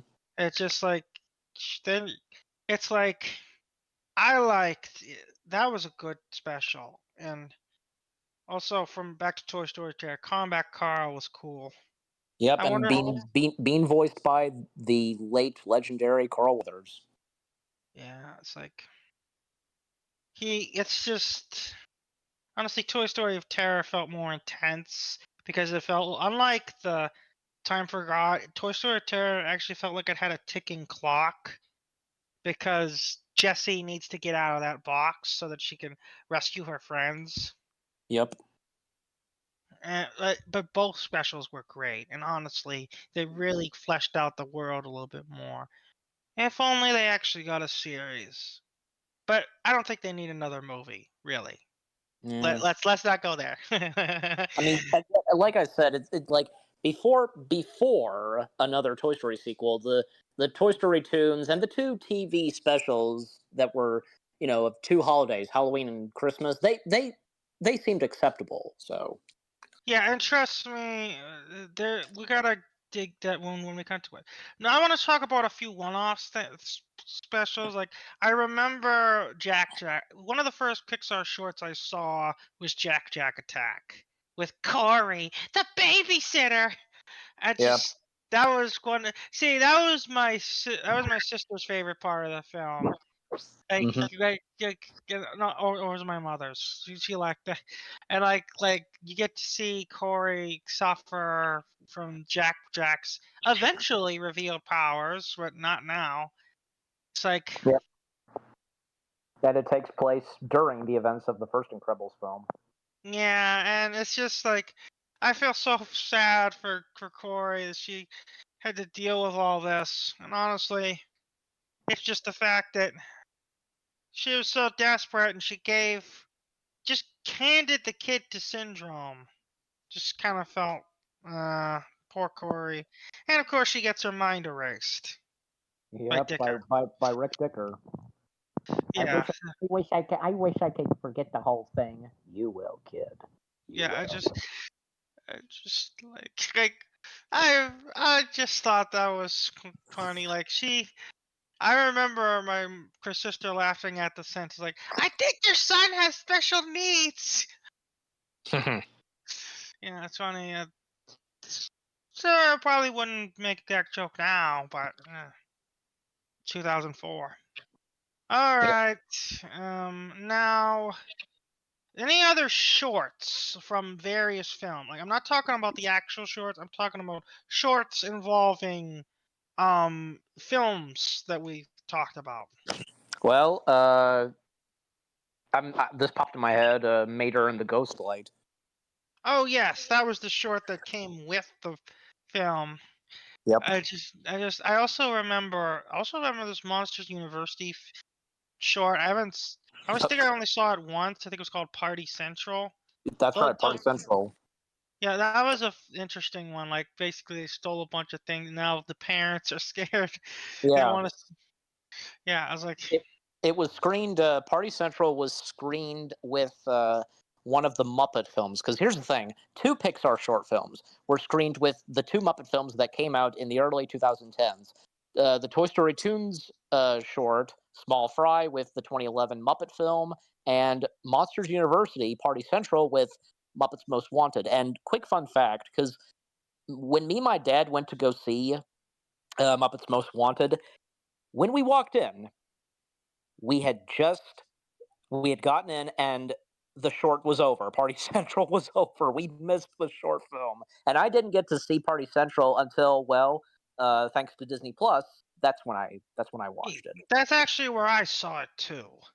Ah, I didn't okay, see. I didn't get to see Muppets Most Wanted in theaters. I saw it on demand. right. So it's just like now. Now that we've talked about shorts, there is a bigger Pixar production involving individual episodes later on, but we'll talk about that when we get to it. Yeah. We need to talk about one of my favorites and one of many favorites. Uh, Mm-hmm. uh, uh, uh, a film with so much quote unquote emotion. Let's talk about what makes me feel Inside Out. Right. This thing was one of the best films ever, and it won an Oscar. Great. Yep. Yeah, it's one of the greatest Pixar films of all time.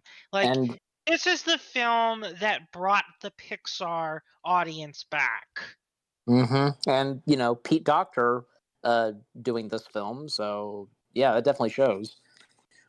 Yeah, it's like in like because like it's just astronomical. Like, this is the first Pixar film since like Toy Story 3 that actually was a giant hit. Now, because of yeah, you have joy, you have sadness, you have Mm-hmm. fear, you have anger, and you have disgust. Here's the thing. Here's a fun fact. In my early YouTube days, when I did plush videos, Inside Out, I had 6 Inside Out plushes. I had the Motions and Bing Bong, and I made a stuffed animal show about it. Called it Inside Plush. But that's a neat bit of trivia about my past. So that's the story for another day. Talk about today. See, in an Inside Out, you follow our main girl, Riley, Yep. who's 11, and she's a girl who has to face the issue of moving, which I think is a very strong thing that a kid would have to deal with. Like, seriously, that's genius. Like, and so Riley, basically, joy and sadness. Joy's worry about sadness contaminating the core memories of Riley. So, but in an event where they make a sadness core memory, where Riley cries in school, they joy and sadness get sent to long-term memory, where they have to get back to headquarters. You think that, Yep. oh, this is just a simple road trip movie. No, no, it goes way deeper than that. So, the joy and sadness explore all sorts of parts of the memories. Like, they figure out. I'll always remember that. I also remember that part where them talking to the mind where like, oh, everything she forgets has to get dumped. All the memories eventually fade, but this one will never fade away. The song for the gum commercial. I remember that. You were like, somebody would just send that to HQ. You want to do it? Triple that gum will make this again. That was good. Then you have Bing Bong, who's fun fact, he's voiced by the same guy who voiced Hopper's brother in A Bug's Life. Yep, Molt. Well, yeah, Yeah, exactly. before Inside Out, he was the voice. He did the voice of the bookworm in Toy Story 3. I actually didn't get. Well, he didn't. Well, if that's the case, boy, he has flexibility. I didn't think he had flexibility because I thought it was just that goofy voice. What goofy voice? You know, the goofy voice he uses for Molt and Bing Bong. Oh, well, that was him as the bookworm. If you remember the bookworm in Toy Story 3. Well then, respect. I didn't even know it was him. Yeah, it was him. Granted, he was only in 2 scenes, but what are you? So Yeah, he only had a couple of lines. So now, it's Inside Out. Like, there's so many scenes. Like, I love the scene where they're an abstract thought. All the animation is changing like crazy. It's like, oh, cute. Oh, we're 2-dimensional. Like, and then you have the scene where. Then you have the other part of the story where fear, disgust, and anger are trying to control everything without them doing it. And then anger said, "Why don't we just run away and get more core memories?" So yeah, we get to see like, oh, they're actually going through with that, and they realize, God, what the fuck have we done? Like, and also you get to see, and also Joy actually. We almost see Joy die. Like, she goes into the dump, and her and Bing Bong are all they're all fading away. So Bing Bong sacrifices himself so Joy can actually make it back up to the ledge. And I remember that was a part that made me shed a tear. You notice this is something I noticed in every Pixar movie. When there's a death, it's usually towards the beginning of the film. yeah. But this one actually is the first one to have a death near the end, Yeah, which makes it more impactful. You know, the line that Bing Bong says, take her to the moon for me. And fun fact, Richard Kind actually did cry when he read that line. Oh man. Yep. Yeah, exactly. That's some real poetry. Amy Poehler did a good job as Joy too. I never would have known who she was if it wasn't for Joy. Yep. Now, and funny, it's sad. It's interesting. It's sadness that's the one that saves Riley's mind. Because you know what I thought of when rewatching Inside Out? I thought like, if nothing had been done, what is something that is made that has no emotions? A sociopath. Psychopaths are born that way. Sociopaths are made.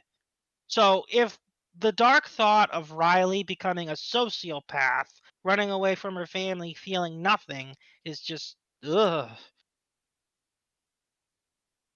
So Inside Out was an amazing movie. Definitely deserving of that Oscar. Absolutely. And it just you really tell that Pixar gave it their all. They really pushed the envelope. There is no movie, every movie after this one is going to be a financial and big success, and there's another movie in 2015. The Good Dinosaur. We were riding on Bing Bong's wagon, and now we just crashed into the prehistoric age. Yeah, it could have been a heck of a lot better, but kind of bad luck for this one. The problem, I watched this today to prepare for it. If I had a word for this movie, be boring. Like, that's the to come from Inside Out to this is just jarring.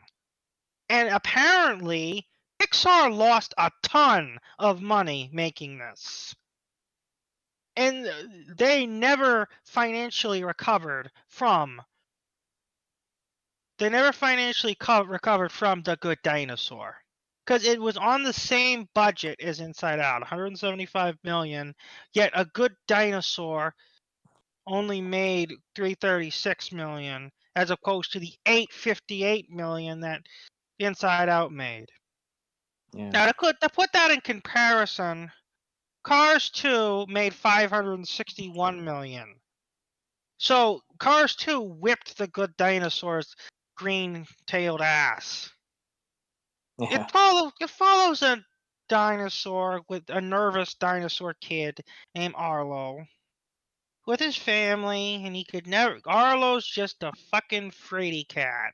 Like, I don't like watching a character like him stumble around. Like, he doesn't.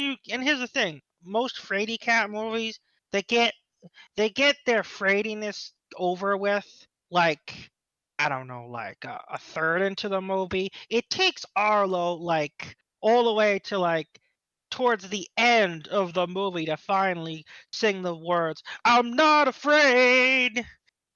Like, it's like you get, it's like it just felt exhausting to watch Arlo just struggle with this human kid, Spot, that he named. And it's jarring to see that, like, he's got to take care of this little kid through the entire movie who constantly pegs him being smarter than him despite being a non-verbal cave kid. If I want to watch Caveman, I'd watch The Croods. It's just, Yeah. and it like The Good Dinosaur just suffered because the emotions basically were, you had anger blowtorch Arlo from June. So it's like it was the first time Pixar had released 2 movies in the same year. Yep, it was. And honestly, it should have been the last. It's just not where we're at the time. Like, it you if you're going on a Pixar binge, you're better off skipping The Good Dinosaur because it's just waste, boring, soulless, milquetoast, just Yeah. waste of air, and it should have just died in the Stone Age. Now, here, this next film. This film is another sentimental one. Like, no one was expecting this. Finding Dory. Yep. Now, here's the thing about Finding Dory. It is it actually made $1 billion, unlike its predecessor, Finding Nemo. And the thing about Finding Dory is it's actually a lot deeper than you think. Oh yeah, it for sure is. Because it's very deep in the fact that, sure, it's similar to Finding Nemo, where the characters have to find someone in the human world, but it has another issue it's dealing with at the same time. Dory's mental illness. Yep. Like, you really begin to see how she suffers with her memory. And it's just I remember there were so many tense moments, especially at the beginning where it's like where Marlin's so pissed, he's like, "Go over there and stand over there. Swim over there. And forget. It's what you do best." Yeah. And it's just, Dang, and Marlon. yeah, it's just, well, granted they were being chased by a squid and Nemo almost got eaten. Yeah. And also in this film, you get to see a father and son relationship with Marlin and Nemo. Yeah. You get to see a deep relationship of how Nemo deals with his father and vice versa. Yep. And I think that's great because we didn't see it because Nemo was captured in the first one. Now we actually get to see them communicate, conversate, actually discuss like what the fuck do we do now? And also you see the place where Dory grew up, her whale shark friend Destiny. You see the beluga, Bailey. You get to and also The, you got Becky. you Oh. also have the octopus Hank, Hank, yeah. and these two sea lions that they don't Don't really have a big part, but they are there. they So get Becky to join them. That's what they do. and they're also like you know uh, Sitting there, they yeah, and to get one sea lion off their rock, saying arf, off, arf, off, arf, off. arf, arf. Yeah, Gerald, you get to enjoy your time on the rock if you get the pair. You enjoy it. A few seconds Mhm. later, get off. Yep. And just like, and you get to see how far they're willing to take. The one move, then there's that one moment at near the end where Dory reads the tail, like, Dory, that was years ago. They're not here. And then Dory goes into a fucking panic attack and the sad music plays and Yeah. she Her gets fucking vision is destroyed. I don't know what the word is, but her vision. You could from her point of yeah, view. yeah, and everything just goes. The sad music starts playing. Hank drops her to the fucking drain again. I remember I started shedding tears. I felt so much emotion. Like, oh my god, she's gonna forget everything. Yeah. And that was actually a possibility because you get the shocking realization that Dory could actually forget everything that just happened there. She could forget she saw Marlin and Nemo there. She could forget that she met Hank. She could forget all of it, Mm. and she's back to square one. Like But, that's the most terrifying part. but thankfully that doesn't happen. Yeah, she realized with her parents, she and Hank drive a truck off a ledge, and Yeah. and and then they all live happily ever after. And honestly, many people were very skeptical on how good this would be. Like they thought like a sequel to Finding Nemo, that will never work. They could never do that. Pixar proved them wrong. Yeah, they did. Yeah, and like now speaking of things that Pixar can prove wrong. And just one more thing on Finding Dory, like the Tank Gang's appearance. Yeah. Yeah, I remember that at the credits. Like, I know that I think apparently there were plans for them to actually be relevant in the film. That is the case. Yes, they were supposed to have a big part, but unfortunately, and to Andrew Stanton's disappointment, it had to be cut because it focused more on Marlin than Dory. And it was good to see that the Tank Gang still made it into the film because it wouldn't be the same not having the Tank Gang. I mean, and we did get an appearance of Crush, but not no appearance from the Sharks, Nigel, etc. And the Tank Gang's cameo at the end. It's funny because you know their There's names are in the credits, and it's like, well, and then where you see are they? But after credits. yeah, we And see we see them still in their baggies, and they are scooped up and taken to you know. quarantine. And honestly, I think that's a good end for them because I'm like, how the fuck did they survive this long and all those fucking bags? If you recall, this takes place a year after Finding Nemo. So they've been stuck in Yeah, plastic bags for a year. How are they and not dead? knowing the Tank Gang because they're taken to that place. What's it called again? The Marine Life Institute, That's right. the jewel of Morro Bay, California.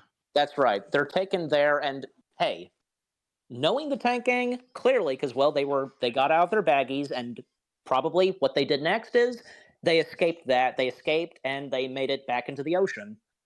Honestly, but the thing you have to remember about the place, the fish eventually do get released. So I could see them all just. And honestly, at least in that big open ocean exhibit, they'd have company. Yeah, but for them, I were to assume they probably would get out quickly. Yeah, So honestly, yeah, I think they could do that. yeah, Also, because they're the tank gang. exactly, yeah. And honestly, I think Hank was a good uh, substitute for them. Yeah. But Hank actually had his own character. He had his own goals. Hmm. It's funny how he's like the opposite. He wants to be in a tank alone, but then he realizes, no, I want to be with them. And it's nice. And what happens next for Hank is he actually becomes a teacher. So Yeah, exactly. It's nice. Like every character gets something. And hmm. I was just like, God, this made me feel too many emotions. Yeah. Now, another film that made me feel emotions. See, this is the thing about Pixar. Their movies, starting with like, I don't know, Inside Out, no, Toy Story 3.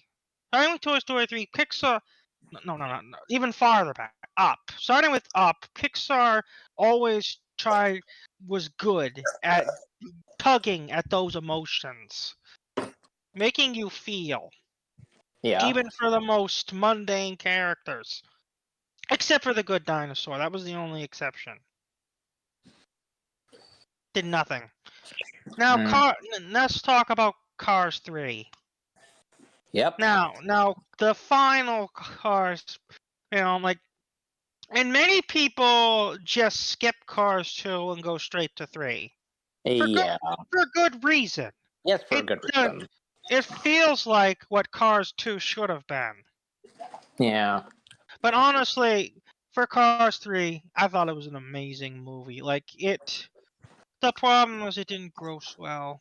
Yeah. And to comment, just quickly, to comment on what you said on what Cars 2 should have been, I think as of now, maybe it feels like the time didn't come to do something like that for what would happen in Cars 3. Like, what we got for Cars 2, yeah.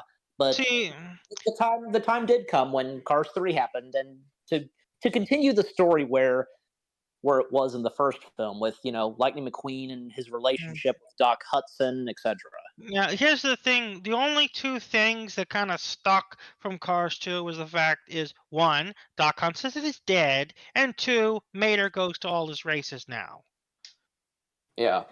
Those are the only two things that carried over from the second film. Mm-hmm. Now,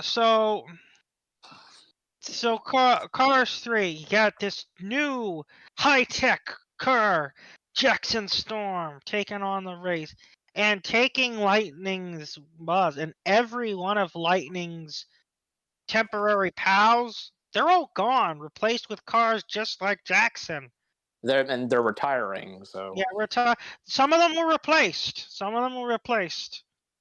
Yeah, and a it's lot, just and they're saying to Lightning McQueen that he'll probably be next, being yeah, retired. yeah. Literally, one of the lines is, "Hey, champ, where'd your friends go?" And then you have one of the most horrifying, t- emotionless scenes ever, where Jackson passes McQueen, and then now it's like, McQueen is fading fast. Yep.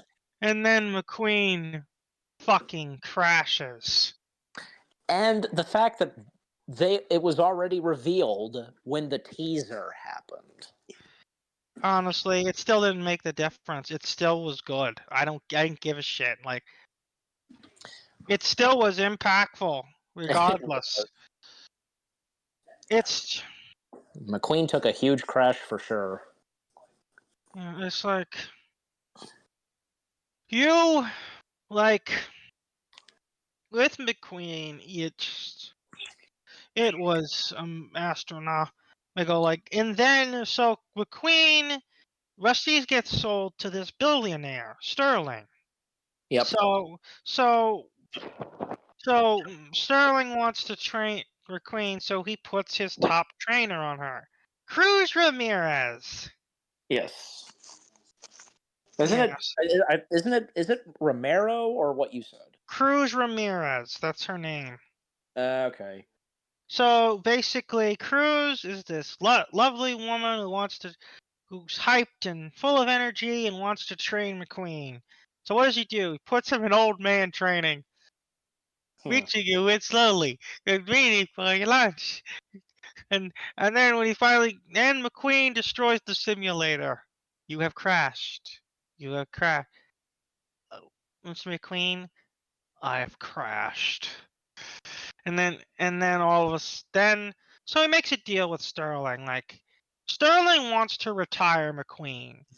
Which sure, he's a greedy billionaire. Of course he wants to think what's for the best, but he doesn't know what's for the best for McQueen. That's unlike his old sponsors. Like he doesn't know what's best for McQueen. All he thinks about is what's best for the brand. Yep. And so he offers him one race. So McQueen needs to get his tires dirty. So he goes to the beach and realizes, oh, I have to work with Cruz. So he asks Cruz to help him. But here's the problem. Cruz doesn't really know about outside stuff. So she gets stuck in the beach. The beach ate me. And all the little crabbies have gone night-night. And then Lightning wants to go to a real race. Demolition Derby. I that's one of my favorite scenes of the movie where they're in the Demolition Derby. They're all freaking out like, no cursing. It's family night. You enter, you race. It's like a number on Cruz. And then you got Miss Fritter, the bus. You're about to feel the wrath of the Unified County School District. Sorry, I can't really do the voice right now. And then you have the sense scene where it's like, and Owen Wilson always knows how to pull off the douchebag surfer type of voice. You think you're a trainer, but you're not. You're not. I'm too busy taking. I'm in the same speed I was a month ago, but I'm too busy taking care of my trainer. Yep. And then to fast forward through all of it. Basically, they meet Smokey, Dust's mentor. They teach him how to ride old school, learn new techniques. Yep, and how Lightning. Dusty was pals with Doc Hudson, I think. Yeah. Smokey. His name was Smokey. That's what I said. Smokey. I thought you said Dusty. I'm like, well, maybe I don't know. So audio. The point is, yes. Yeah, so basically they go to the race. Lightning is doing well in the first half, but the problem is that Cruz is being mistreated by Sterling. Cruz leaves, but then Lightning realizes, hey, I'm not going to be able to finish this on my own. So, what does he do? He makes Cruz the new McQueen. And the fact is, because Cruz, she always wanted to become a racer because of McQueen. Yeah, exactly. That's the. I know I missed that part. I'm just trying to speed things up. Sorry. Yeah, I just wanted to get it quickly out of the way, so you know. Yeah, so basically, Cruz does the second half of the race, kicks Storm's ass, and wins the race for both of them. So, so what happens? What ends up happening is the big Texan from the Dyneco, he makes Cruz the new Dyneco person, and he buys Rusty's from the Sterling. Yeah, I like how Tex he talked to Sterling. You know, hey Sterling, why don't you and I take a little stroll? You know, billionaire to billionaire. Honestly, I'm trying to think like. To be a little fair, Sterling did say he was a big fan. I'm guessing this is what I guess what happened. He said I'll buy Rusty's and I'll give you like courtside seats every race. How much you want to think that's what happened? Yeah. He'll say you get to watch every single race for free. Mm-hmm. Honestly, I think that's a fair deal if you're that big of a fan. I mean, that's my speculation. We never hear from him again. That's what I think what happened. Yeah, and from what I can tell, I don't know. It's my opinion. I think like Tex, like he's a good billionaire, but for Sterling, not so much. Yeah, I'm going by my head canon, and that he just said, I want to buy Rusty's. In exchange, you can see every race for free. Mm-hmm. I mean, like, so now. And the two Rusty guys, I just want to quickly mention them because they're in the film. One of them passed away, the voices of those two cars, one of them passed away, but still managed to get, one of them, their voices in the film, probably because, archival recordings. Same goes for Paul Newman. And, you have that quote that they both say, don't drive like my brother and don't drive like my brother, etc. So Yeah, exactly. Like, yeah, and okay, so Cars 3. It's a great ending to the franchise, to be honest. Great ending to Lightning's career. Great ending. Good start for Cruz. yep, Now I have to. for now. Now we're gonna talk about the other movie that appeared in 2017. Came out months after Cars 3. Yeah, the thing is, actually, Cars 3 came out on June 16th.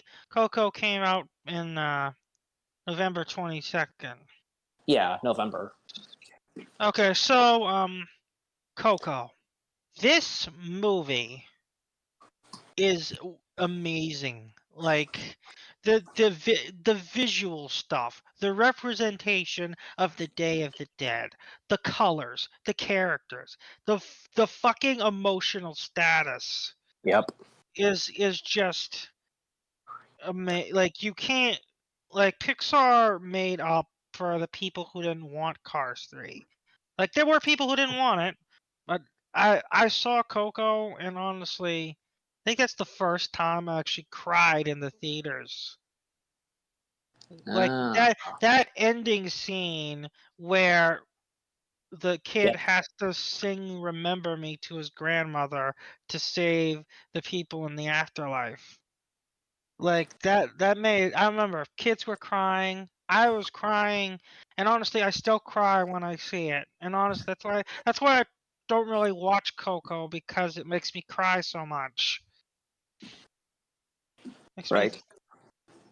and it's got a dark undertone with Mm-hmm. you being dead, and you being forgotten, and you being more than dead. Yeah. Yeah, it's best not to think about it. Yeah. I don't have that much to say on Coco, because as of this stream, I still have not yet seen it. Surprise, surprise. But anyways, I'm gonna watch it soon. I But just warning, Eli. If you do watch it, try to have some tissues nearby. You might cry. don't count on it, Tix, because I don't really cry watching movies.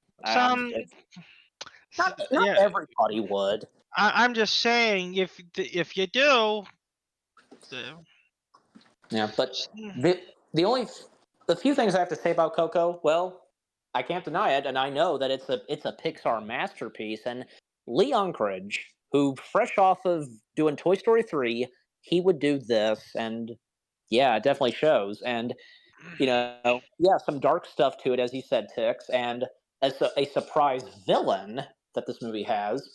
Great music, and yeah, that's great animation. That's all I can really say. So yeah. So now, yeah, let's I'm gonna hype this one up a bit. So, if you didn't know, after Inside Out, 3 sequels were revealed to the public. But the thing about this one is, this was the most hyped. Now, yeah, to call this film overhyped would be the most cruelest insult. No one could prepare anyone in the world for the fucking masterpiece that was The Incredibles 2. yep, No one could revere how awesome and amazing it was. And It's and quick and fun fact. Don't mean to cut you off, but quick fun fact. Everybody was asking for a sequel to The Incredibles, and I think Brad Bird stated that they would that he and Pixar would only do a sequel if there was an idea for a good story. And because it took 14 years to do so, eventually Brad Bird found an idea for a story, and thus The Incredibles yeah, 2 happened. yeah. That's the monumental thing about The Incredibles 2. It took 14 years for the fucking film to come out. And I find it astonishing how it was able to, how Brad Bird and the rest of the crew were able to actually stick to it and actually make the promise. And here's the funny thing. I know the internet loves Elastigirl for a million different ways. I'm not going to go into too much detail, but I can tell you that Pixar knowed it, and that's why they put her in the starring role. Yeah. So basically, the film is, so Bob is put in Mr. Incredible is put in the back seat, watching over Violet, Dash, and Jack Jack, who apparently now has 1,000,000 powers. Yeah, definitely. Definitely, The Incredibles 2 was now the opportunity to do so much with Jack Jack. Yeah, and boy, did they do everything with Jack Jack. Yeah, I mean, they did with Jack Jack Attacks, but boy, did they fully do so in the sequel. Yeah, and God, it was I rewatched it, and also I noticed a lot of detail. And I also like how Bob, how I'm gonna keep calling him Mr. Incredible. I like how Mr. Incredible, he gave he asked Edna to babysit. That's one thing I forgot to mention is about the first film is Edna Mode. Yeah, we She's cannot forget to talk about Edna Mode. yeah, she is so no capes. Yeah. My God, pull yourself together. Yeah, she's yeah, she has such an accent, it's saying that the Lorax ripped her off. You remember how Mr. O'Hare ripped off Edna's design? Yeah, I remember now. So, It's yeah, and you don't want to remember. well, I So mean, even though I have not seen the Lorax yet, I think I probably might have known that the film did did a character that was an Edna Mode wannabe. So yeah, so Incredibles 2, it's the story. It's it is an amazing story. I'm a sucker for a story about all the main characters are turned against one character. How Kung Fu Panda 3 was the same way, where Poe had to face all his friends as statues. And this one, they have to face all the heroes with the screenslaver goggles on. And honestly, it's Holly Hunter did a great job with Elastigirl. It's yep. it's and it's so touching that they broke the superhero law, and they actually made superheroes legal again. Mm-hmm. And also, I noticed some details from the first movie when I watched it in theaters. If you remember the scene where the slut lady, I call her because she had the messy hair, she was the actual villain. I just called her a slut. But Mirage. no, the first movie, the second movie, the girl that puts yeah, I'm trying to remember. I don't care. I'm just calling her the slut lady. The lady that designed the things for the billionaire guy that was trying to free the Yeah, superheroes. and which, by the way, she's the guy's sister. So Yeah, I know that. The guy's sister. yeah. Basically, the scene where she captures Elastigirl and puts her in the freezing room. Basically saying oh, if you bend too far, you'll break. Which that actually happens with elastic. With rubber. With rubber, if you freeze rubber and try to bend it, it's gonna break. But here's the thing. Elastigirl was wearing the suit that she made. You want to know what suit wouldn't have broken the ice? the suit that Edna made. Because if you remember from the first film, when she demonstrated Elastigirl's new suit, the incredible one that we all know and love, she said it will never break, ever. Your elastic form will never break under any condition. So if Elastigirl was wearing, if Elastigirl was wearing her original suit, she wouldn't break under the freezing cold. She could have just stretched and got out. Yeah. So that's an interesting piece of trivia, and I'm so proud I know it. And this is why, because here's the thing, because this is why Edna Mode is so good at making, the superhero costumes. Unlike The other guy. yeah, and even Edna Mode. Edna Mode made a comment on that on the person who designed Elastigirl's suit, if you remember. Yeah, he hated it. It's just like you are in awe of how many details you know and how good the performance is, how cool the superpowers are, how everything just makes you want to scream in ecstasy on how your dream has been fulfilled after 14 years. Yeah. Like Also nice to see that Lucius has a big part as well. Yeah, I mean, of course, Samuel L. Jackson always does a great job with whatever he does. Of course, he's Samuel L. Jackson.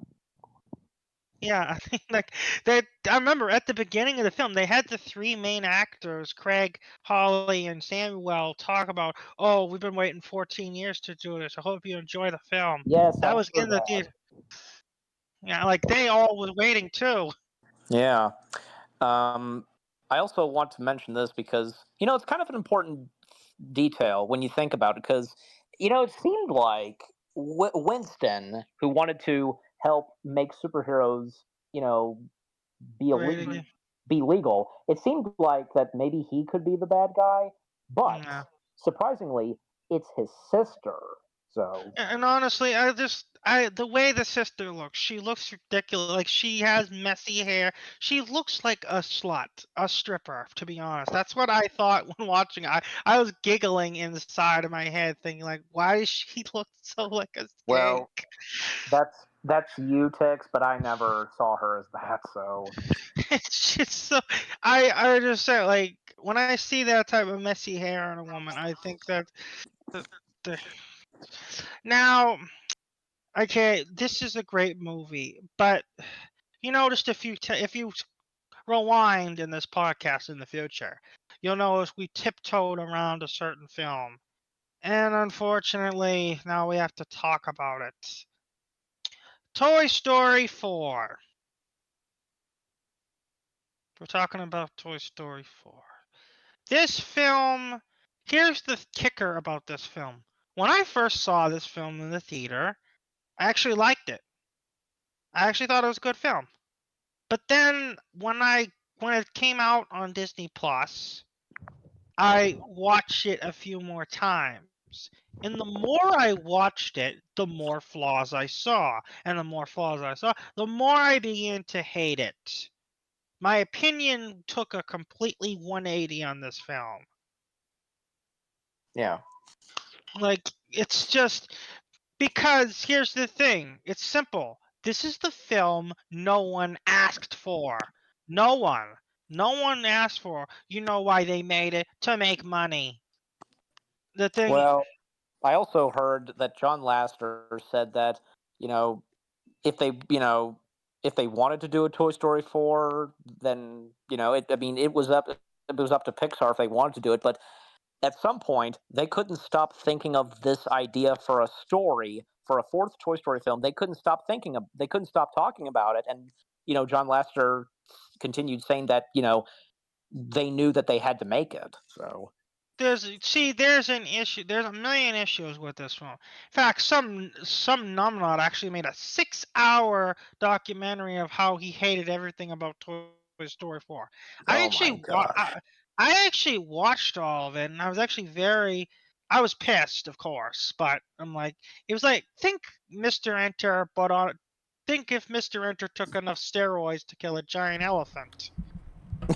Yeah, like, at least people made fun of that guy. Like, at least people saw him for the clown that he was, according to Twitter. Mm, Yeah, just the fact it's just I do have many gripes with this film. It's just the fact that I'm gonna my own opinion, not just that numbnut. It's just the fact that the the conflict is, oh, Woody's not getting played with anymore. Well, a- Yeah. they mentioned at the very beginning, oh, it's the third time you're not getting played with this week. This week? You're concerned about this week? Like, that's 7 days. Like, sure, But you, yeah, like, I'd understand if it was like a few months. If it was a few months, then it would have been more agreeable. Bonnie was the only thing in Toy Story 4 that I was not pleased with. See, yeah, like Bonnie, they treat her like a joke, to be honest. Here's the thing, what I noticed. They push every fucking character aside just to have the new ones. Like, that's the big letdown. Toy Story 3, I mentioned, they use every fucking character in the fucking in the and this one they just use Woody and Buzz. And then they have Bo, who is constant, who they completely changed, by the way. They did change her character a ton. She never acted like she did in the first two films. Mm-hmm. And also, they shoehorn in a bunch of new characters. So you know what? I had this theory before for this podcast. Like, sometime this week, I thought of something. You know what would have been an interesting Toy Story 4? What if, or just any Toy Story sequel? What if we forget about all the characters and have a new Toy Story? Follow a new group of toys. Try to develop a thing with a new group, and then just wipe. If you're gonna wipe the cast clean, like with Toy Story 4, wipe the entire class. Have some new main characters. Or if you really want to go that extra mission, make the film all about Bo. And granted, they did make a short Lamp Life, but that didn't help. That actually made it worse. It's just you have these two annoying stuffed animals that sound both like discount rappers. The rappers like a rhyming and stuff. Like it just, and then you have Keanu Reeves or Duke Boom. I just call him Keanu Reeves because that's who he is. Honestly, Keanu Reeves. I've been playing a ton of Cyberpunk 2077. That's the Keanu Reeves I like. It's just like it's the fact that, and they made the toy look like Keanu Reeves too. Like just his face. I just now, and here's the worst thing of all. Like they make Buzz an idiot. They make Buzz an idiot, so he has to rely on his inner voice, aka the buttons on his fucking chest. And something else I forgot to talk. Forky! The fucking spork that talks. There's one thing I can think about from that 6-hour video is how he hated the fact that, oh, you stick googly eyes on something and it suddenly becomes sentient. Which I feel like they shouldn't have done that. Like, but here's the thing: the spork is the reason the whole thing is even happening. And honestly, and I noticed something. Like during all of this, did you know that Don Rickles died before this film was even made? Like they actually recycled voice clips from the previous Toy Story films. Yeah, Don Rickles, the late Don Rickles, Mr. Potato Head. Yeah, Don Rickles didn't even make one line for this movie. They literally recycled his sound effects from the previous Toy Story stuff. Yeah, in fact, his family, they 100% approved on this. So Yeah, the problem is just like everyone you met in the third movie, no, they're not there. They're just sitting in the RV. Yeah, not all of them tag along for the RV trip. Yeah, I know. It's like, In fact, two of Bonnie's toys, I have to mention quickly, two of Bonnie's toys are completely absent in the fourth film. the peas. Yeah, no, I think the peas are in there. No, the peas aren't there. I remember. Okay. Well, I remember most notably that the big cat. Yeah, I know. What's his name? Pixar would know the name, but yeah, the big cat from one of the Hayao Miyazaki films. He's not there, and neither Totoro. is Chuckles. Thank you. Okay, and the other being Chuckles, and I can understand why Chuckles is not in it because unfortunately another big loss for Pixar was Bud Lucky because he unfortunately passed away, and The Incredibles 2 was dedicated to Bud Lucky, and well, Bud Lucky, he unfortunately did not reprise the role of Agent Rick Dicker, but still him being dedicated in The Incredibles 2, I was happy to see that. I actually applaud when that came up on the screen. And again, it's understandable because of his passing, Chuckles is absent in Toy Story 4. Yeah, and also it's just like you realize all the actors are getting too old. You have to think about that too. Like Tom Hanks, Tim Allen, they're all getting old by 2019. Like every one of them. And also, yeah, my mom even made a joke about that. And here's the thing about that. Then you have the ending where Woody decides to abandon his entire family and the kid that he's currently with just to stay with Bo. Ha ha ha ha ha. Nah. Oh. Yeah, but I mean, how you look at it, but how I look at it, because I think how the ending for Toy Story 4, I think it was done pretty well. So there's a few. Cool. I hate to break it to you, Eli, but there's a few things working against your theory. See, if you recall what I said earlier, Woody's obsessed that he hasn't been played with in a week. But did you know that in the musical montage where Woody is trying to prevent Forky from going into the trash, there is a scene. It's only for like a few seconds, but you see Bonnie playing with Woody. Yeah, just one time. One time she plays with him and notices Woody. Exactly, but the point is... That's my problem. Look, just quickly, that's my problem with Bonnie. It's like, what happened after Toy Story 3 is like she just completely ignores it, like, forgets that Woody's there.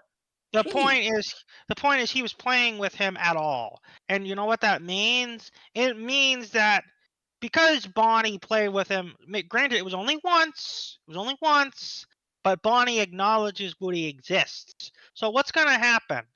She's going to notice one toy is missing from the whole collection. And when she goes home, they're like, "Where's the other cowboy?" And boom. Yep, instant sad. Like and also not to mention Bo Peep belittling Woody throughout the entire film. Like, you want to be help? Stay out of my way. Oh, that's not my friend. He's my accessory. Like, that type of stuff. Like, Woody, you want to stay with the woman that changed and was bullying you throughout the whole thing? I don't think she was. I don't know. Maybe to me, it doesn't feel like she was doing it on purpose, intentionally. Just No, but even still, Woody takes things to heart. Remember? Yeah. It's just an honest. So that's the burning issue, and that's why it's just unnecessary. We had a perfect ending 9 years ago. We didn't need it. Mm. And honestly, that's why I think it's the worst. It's just it doesn't boil out. And when I was rewatching it a few days ago, I realized that ugh, I know I'm gonna have a lot to say. And I did have a lot to say, so that made me happy. Now, the next two films I haven't really seen. I didn't get a chance. But you know what we say, we have to go onward to onward. The first film, and this film actually got hurt a lot. It came out in March 6th, 2020, aka the month where COVID destroyed the world. Yeah. But the only good thing I remember is that when COVID struck and Onward kind of suffered, Disney actually made the nice decision of immediately putting Onward on Disney Plus for everyone at home to see while they were quarantined. So that's one nice thing I can say. Other than the film, I haven't seen it. I just know it's about these two kids who want to save their dad with magic or something. Yeah. But I've seen it, and that's why. Well, I'm gonna take this spot. Okay. So yes, onward. And here's the thing, because Toy Story 4 marked the end of an era for Pixar. You know, because by that point, John Lasseter and Ed Catmull, they were no longer a part of Pixar. Especially that goes for John Lasseter. Um, and when Onward started, to me, because it feels like, well, a new era has begun for Pixar. And Which yeah, era? and I don't know. I The mean, COVID era. it just well, yeah, but still, It's the COVID era because Um, this is when Pixar releases got relegated to Disney Plus, and when COVID quote unquote ended, yeah, Pixar had some serious issues, even making their money back. Like a lot of yeah, Pixar movies have but been bombing recently. yeah, except for one or two. But anyways, but back to Onward. So here's the thing, because for me, my mom and I, we did get to see Onward. Actually, it was Onward was one of the last films that I mean, I think for anybody seeing in theaters until COVID happened. And me and my mom, we thought it was pretty good, and my dad got to eventually see it, of course, on Disney Plus. Me and him, we did watch it one evening during that time. So, but yeah, Onward, I thought was pretty good. Like, the story of these two brothers, and this is a fantasy world, but kind of like set in modern time, and well, the one let me see, because I got to go to the IMDb page because so I can know their names. Yeah, remember their names. The youngest one, Ian Lightfoot. That's the name of the family. Their last names, Lightfoot. The Lightfoot family. The youngest, Ian, being voiced by Spider-Man, Tom Holland, and Barley, I think it's Barley, being voiced by Chris Pratt, aka Star-Lord. Ian never met his father, and he wants to meet his father. And well, because they made this like magic spell or something to for one day to be with their father. And what happened was, well, something went wrong. Well, half of their father was there, just his legs. And so they have to figure a way out, and by traveling in Barley's Jeep, yeah, with the unicorn on the back of it, they travel into, you know, fix this magic spell up, and their mother, being voiced by Julia Louis Dreyfus, who previously, this is her second Pixar film after the first one being A Bug's Life. Yeah, but the film itself, like, I think it's good. I mean, and not to mention because its director Dan Scanlon, yeah, who had previously directed Monsters University. He did this, and you know what? The story in Onward is based off of something from Dan. Dan never got to meet his father, so for that being in this movie, that's something. Um, this movie definitely brought some good emotions to it, and of course, having some funny moments. And as of now, and it's a shame because of what you said, because uh, not that good, but at the same time, it wasn't terrible. It wasn't terrible in any way. It was still good, but not the best. So so that's all I have. So Yeah, so the next film actually is interesting. It came out on Christmas of 2020. It's called yep, Soul. The thing about the Soul is that I didn't watch it. It's just like the thing with Soul is just I saw trailers, it just screamed to me like, oh, they're ripping off their Inside Out. Like, I don't really like that. Like, of course, I can't really claim that because I never really saw it. It's just I don't really have an opinion on it. Other than it yeah, just reminded me too much of Inside Out. yeah. Well, for me, and well, because I'm gonna be taking over this one. Um, well, Soul being the first Pixar film to come straight to Disney Plus. I mean, at first it was originally supposed to hit theaters, but when COVID happened, that's when it was moved to Disney Plus. And yeah, it was fine for it coming out on Disney Plus. I mean, you know what?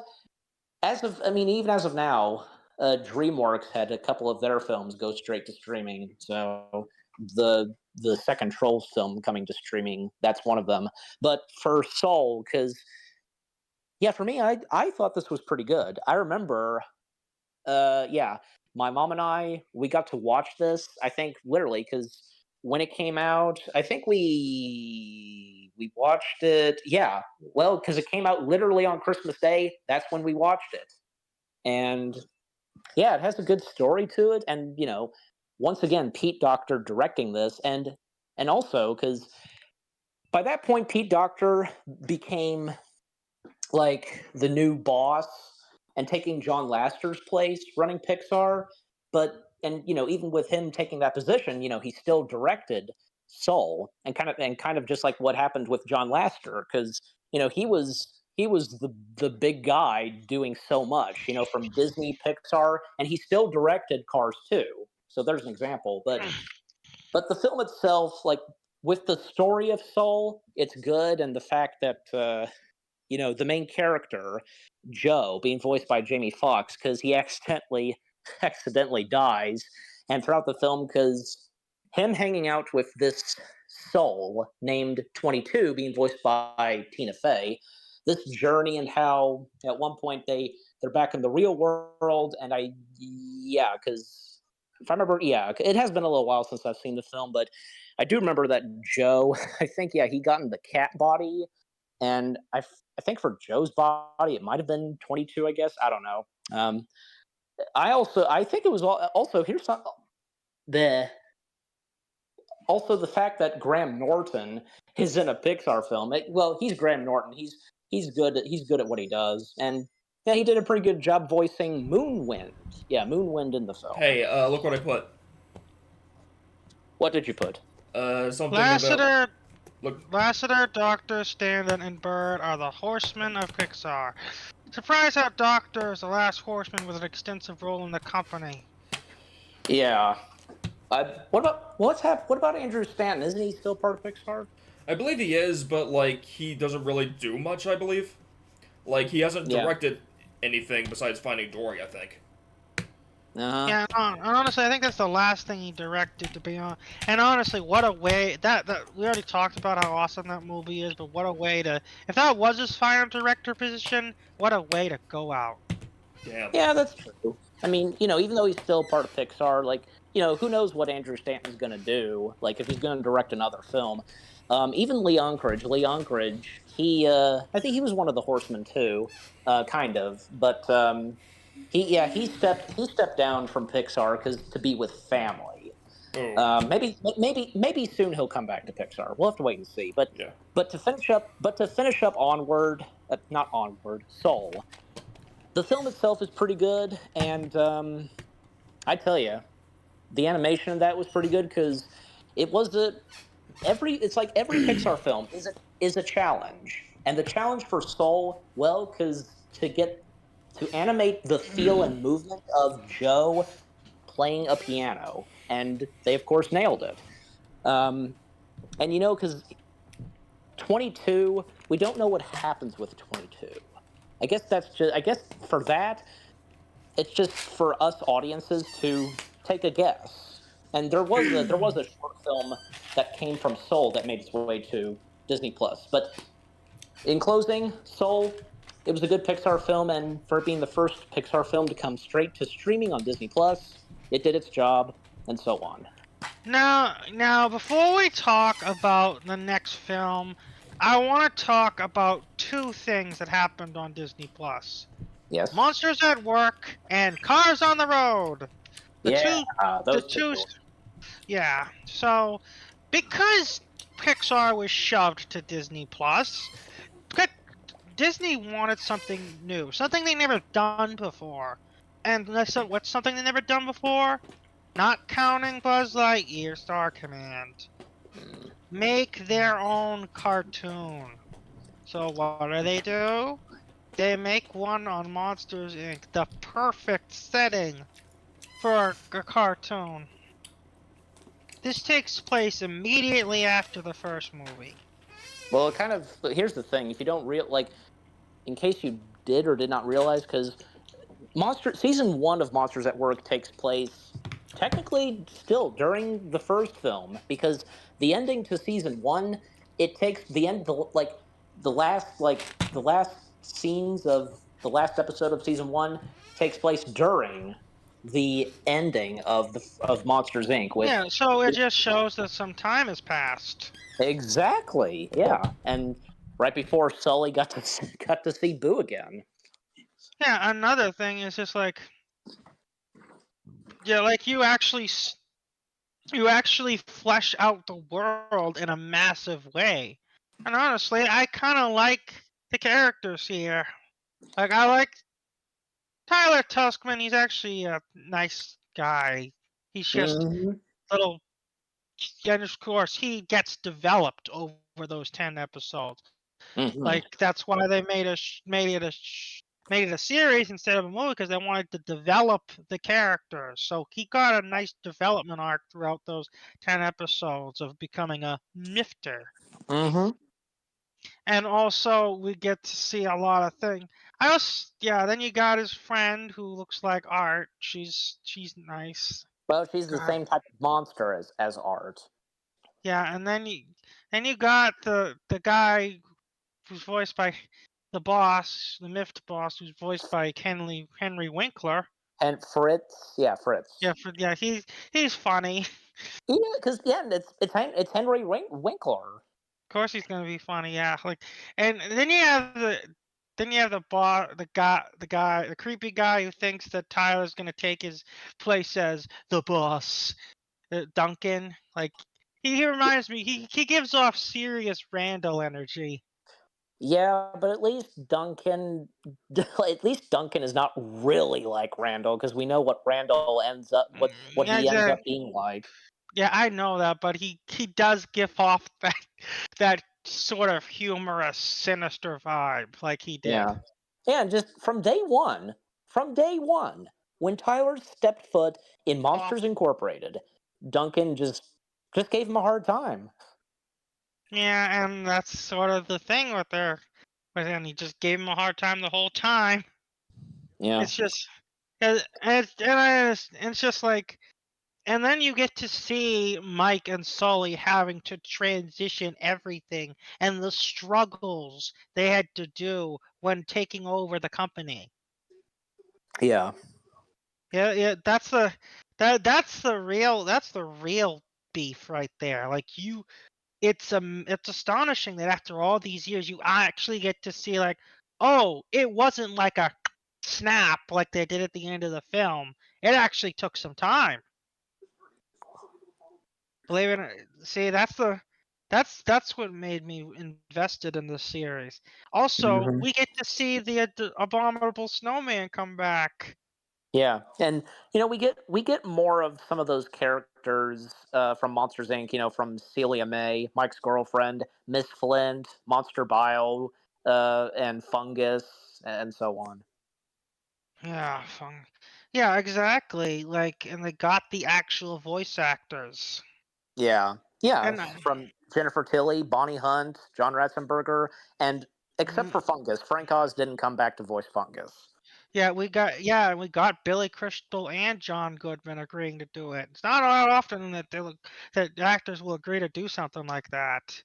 Very rarely would an actor actually, very rarely would a Hollywood actor actually agree to do uh, a cartoon show.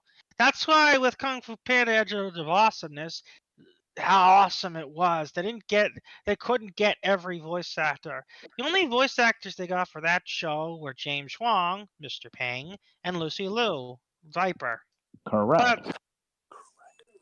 but even then, that was still an awesome show. I already went over it in a different podcast, but point Yeah. is, it was amazing they got those actors back. And speaking of things they got back, let's talk about the other show that Pixar released on Disney Plus. Just one more thing about Monsters at Work. Can we quickly mention Rose? Yeah, literally, she's really just Roz. If she is, I mean, even Mike in the last episode was just like kind of like putting his foot down, like saying, you are Rose, reveal yourself. So Yeah, I just know that I think the problem is like they wanted to have Roz, but then they realized, oh wait, Roz is an agent of the APA or whatever it was yeah, called. and how she Roz. Of course Roz appears, but she appears in the first episode and in the last episode. That's it. Yeah, and honestly, Roz, everyone loved Roz in the movie. Of course. Yeah, because I okay. watching you, Wazowski, always watching. No, you gotta do it like this. You gotta do it like this. I'm watching you, I Wazowski. know. Always watching. Okay, now let's talk about the other show, because Yep. Cars on the Road. I've actually saw this every episode, Me and too. I can tell with this show, like it's like they wanted to make a Cars 4, but they realized that like we can't fit all of this into Cars 4, so they made this instead. Yeah. So basically, it's just Lightning McQueen and Mater going on a road trip to meet Mater's sister, who surprisingly isn't a tow truck. No. In fact, that's what I guess for a lot of people watching the show, including me, I was kind of wondering, could Mater's sister be a tow truck too? But no, not really. And it's also interesting is spoilers. At the end, we find out that Mater's sister is dating. Mater's sister is going to marry one of Yeah. Cruz Ramirez's relatives. I forget which. Yeah, And I and found and the fact that Cruz Romero makes an appearance. Ramirez. Okay. I keep thinking it's Romero for some reason. Yeah. Okay. So Just saying. I know it's yeah. Okay. So the whole series is sort of like a fun ride. It's like if Mater's Tall Tales Yeah. was like extended. Yeah. Yeah, that's a good example. Like, but and that's not necessarily a bad thing. There is a little bit more structure along with the jokes, and honestly, Larry the Cable Guy still, as the kids say, slays. Yeah. Owen Wilson once again voicing McQueen. Yeah, it's just a fun little romp. Like it's nothing to be taken serious about. It's just Mater McQueen having a good time. Yeah, And isn't that all that matters? yeah, and all the places that they travel, because like one episode, like they stay at this like haunted hotel. One episode they visit this roadside exhibit, whatever it is, Yeah. prehistoric dinosaurs and such. And then one they try to protect this monster truck for extraterrestrial hunters. That's right. And I remember one Mater became a rocket car. And one where McQueen and Mater, they got involved, they got involved in like working on B movies or something. Yeah, that was a good one. And Serious. and the monster truck being there too. So Yeah, it's like it's just simple fun. And sometimes you don't need big budget movie. You don't need big critics' opinions. You don't need people saying that Mater shouldn't be in a spy agent. No, it's just good fun, and yeah, that's the best way to describe Cars on the Road. Good fun, and there's nothing more. There's nothing bad about it. There's nothing too dreadful. It's just good fun. And let me ask you this, viewers: would you rather have a Cars 4? Here's yeah, the thing. Here's a fun fact. I actually had an idea for Cars 4. Take Cars 2's spy thing and yank it up. Like, I had this idea. Have Lightning, Cruz, Sally, and Mater meet up with Finn and Holly. Have a six car spy mission and do something that everyone does when they want to push the envelope. Involve aliens. Alien cars. Imagine that. The spy cars fighting alien cars. yeah, That would actually make an interesting Cars 4. yeah. It would Which would be. be I mean, sure, it'd be over the top, but at least you'd have every character there. You know, and not to mention because Disney Toon Studios was planning to do another movie in the world of Cars set in space. I remember hearing about that. I even remember seeing like a teaser poster or whatever on, I think, on IMDb. But of course, unfortunately, that didn't come to be. Oh, what's it gonna be? Spaceships? Obviously. No. Okay, so yeah, so those are the two cartoons released on Disney Plus. You can watch them if you have the subscription. Now we're coming to the final 4 movies, or 5. We're gonna talk about Inside Out 2 as well, but let's talk now. There's one thing I like. The second Disney Plus exclusive Pixar movie, because Pixar at this point was in a bind with them in terms of when to release movies. In June 18th, 2021, we got Luca. Yep. Now, I watched Luca again recently, and I'm gonna say it's a great movie. Like it's got its own unique feel. Like, because if there's one thing I noticed about Pixar, they know how to do water better than anyone. Yeah. And every time I see something with water with them, I'm all honestly blown away. Instead of fish, like with Finding Nemo, we get sea monsters with Luca. Luca is a young kid who obeys by his parents, and he meets this other kid, Alberto, who is a sea monster who lives on the land. And so Luca learns how to become a human boy with Alberto, and then their dream is they want to own a Vespa, one of those fancy scooters. So they team up with this girl where to do this competition in order to get a Vespa and beat this Italian guy. Oh, this is something I should mention. It's all Italian. The whole it's an Italian village. Everything's Italian. So similar to Brave, instead of Scottish, you get Italian. Yep. But it's not as suffocating as Brave, to be honest. It's just so the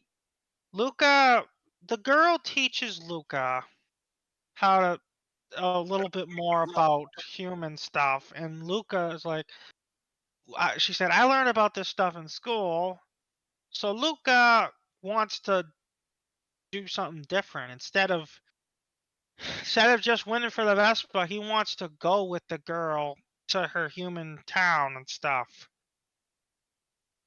So plans and Alberto is pissed because Luca is wanting to change plans. So then Luca, again, both of them are trying to avoid getting touched by water, lest they get their sea monster selves exposed. So what ends up happening is they win the race, but they get exposed, and it's revealed that, like, oh, they're not the only ones who live on land. And sure, they win, and then what ends up happening is Luca earns his parents' trust. Luca goes with the girl to go to the school, and happy ending. Yep. Yeah, for me, because Luca was good. It was pretty good, and I thought the story was pretty good, and the characters, and couldn't have said it better. I mean, what you said, Tex, well said, and yeah, and what the film had to offer, and doing sea creatures, yeah, and not to mention, because what would come next? Like DreamWorks doing their own kind of film, Yeah, it's not like someone would try to rip that off a few years later and actually can it for only a month in the theaters because of a certain spider flick. Yeah, yeah. In fact, actually, because I heard, and this fun fact comes from Electric Dragon 505 Animat, because he talked about that. Well, apparently, because DreamWorks was working on that movie, and just so happens that, well, Luca was on its way, and this was kind of a bad situation for DreamWorks, and they had to push that back. So and I'm pretty sure, like, yeah, Animat also said that the film Teenage, that film, there had to be a couple of changes made. So Yeah, and honestly, I remember. We'll get to that in a little bit. So let me ask you a question, Eli. shoot. What if Pixar wanted to try and make an anime? What would we get out of it? What color would it be? Would it be green? Would it be blue? Or would it be turquoise? Would it be yellow? Oh, No, all of no, this talk is making me turning red. I was about to say, well, Tex, I'd say it'd be turning red. Yeah. Yeah, turning red, aka the last Disney Plus exclusive to. And I have to mention this. I'll go ahead and say this. That was kind of a big stir with that, because it was supposed to come out in theaters, but then I think at like the last minute, Disney decided to just have it go immediately straight to Disney Plus, and that caused a stir, especially for Pixar. And well, this was at the point when things were getting back to normal. COVID was coming to an end, so Yeah, and also I literally watched Turning Red a few hours ago another time just so that I could get a better taste of it. The thing about Turning Red is it's a weird film. Like calling it good is okay, but it's just borderline weird. Like it does not feel like a Pixar film at all. It feels like something DreamWorks. It really feels like something DreamWorks would make. well, I mean, there have been, I mean, for Pixar, because I think like there were a couple of films that they did where I guess it kind of didn't feel like something that they would do, and Turning Red being the best example. So, but you know Yeah, what? Turning Red, it still turned out really good yeah, to many people's surprise. yeah. The thing about what I noticed about Turning Red while rewatching it is like I feel like there were times that there are scenes that beg to be in 2D rather than 3D. Like I Mhm. know, and also Maylin Lee, okay main character. It's just I get it. She's going through hormone changes in puberty, but she seemed a little strong. For I was, I do remember I liked the scene where her mother finds the drawings under her bed, and she's like, "Don't look under." No, like, it's like honestly, her mother. If I had a problem with the movie, it would be her mother. Yeah, I mean, in the end, the mother does lighten up, and she I becomes, know. she becomes better, and for the mother and daughter relationship in this film. So Honestly, it's just. I also like. There are some parts of the movie that There's a lot of close-ups in this film, and some of the characters just aren't meant to be closed up, like Tyler especially. I remember there was a Eh. controversy around it being, ooh, killer style. the what? I remember there being a controversy about the movie's character designs being, ooh, killer style bean mouth. Like, stop Okay, whining about that. Like, come on. it's just the movie's animation style. Come on, I know, it's a different style. exactly. It's just like, and honestly, I think, yeah, and I do remember it has a lot of energy. Like everything Mhm. moves so fast, and I like Oh how yeah. I always just find it that Malin has like 15 panic attacks at once, like everything, and also gets. I like the design of the panda is cute. Yep. It's just like, and I also like she overreacts so much. Her react. I also remember the note passing scene where her friend's like pointing at the note and it just says, "Your mom is here." It's Mhm. like, oh my, that's dark.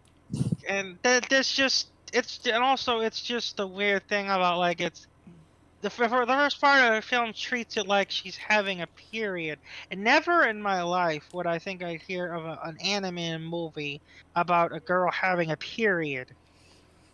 I Yeah. still remember, I still remember the time when when I was like 8, and my sister told me, she said I'm having my period. Like, my sister. What's a period? Oh, it's when blood comes out of your vagina. And she said it so bluntly. I was giggling, and I didn't even know what a vagina was when I was 8. I just Yeah. thought, but This is why periods shouldn't be stigmatized. I know it's just like it. I just know that turning red is just very. How to say it? It's a good film. It's just not. It's divisive. I just see very mixed opinions on it. Yeah. Including one from, who else? Mr. Enter. And this was I the was opinion that killed I was Mr. Enter's wondering. career. Really, he hated it. It Um, did.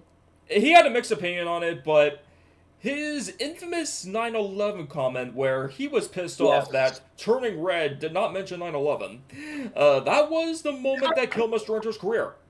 It did kill his career? For Yeah. real? It Jesus. basically killed his career, but, like, there wasn't a mass unsubscription, like, he was stagnating for a while, but at that point, like, Mr. Enter was just a loco at that point. Like, we are free from his influence. He is no longer a god. He is a lolcow like he really is, but his influence is still felt, but at least we don't have to worry about I it anymore. I just wish I just wish I could go back in time and stop animated atrocities one from being made. Huh. Yeah, and my comment on this of Mr. Enter, because okay, so what? Turning apparently, because the time and the setting of Turning Red, it takes place in the year 2002. Okay, but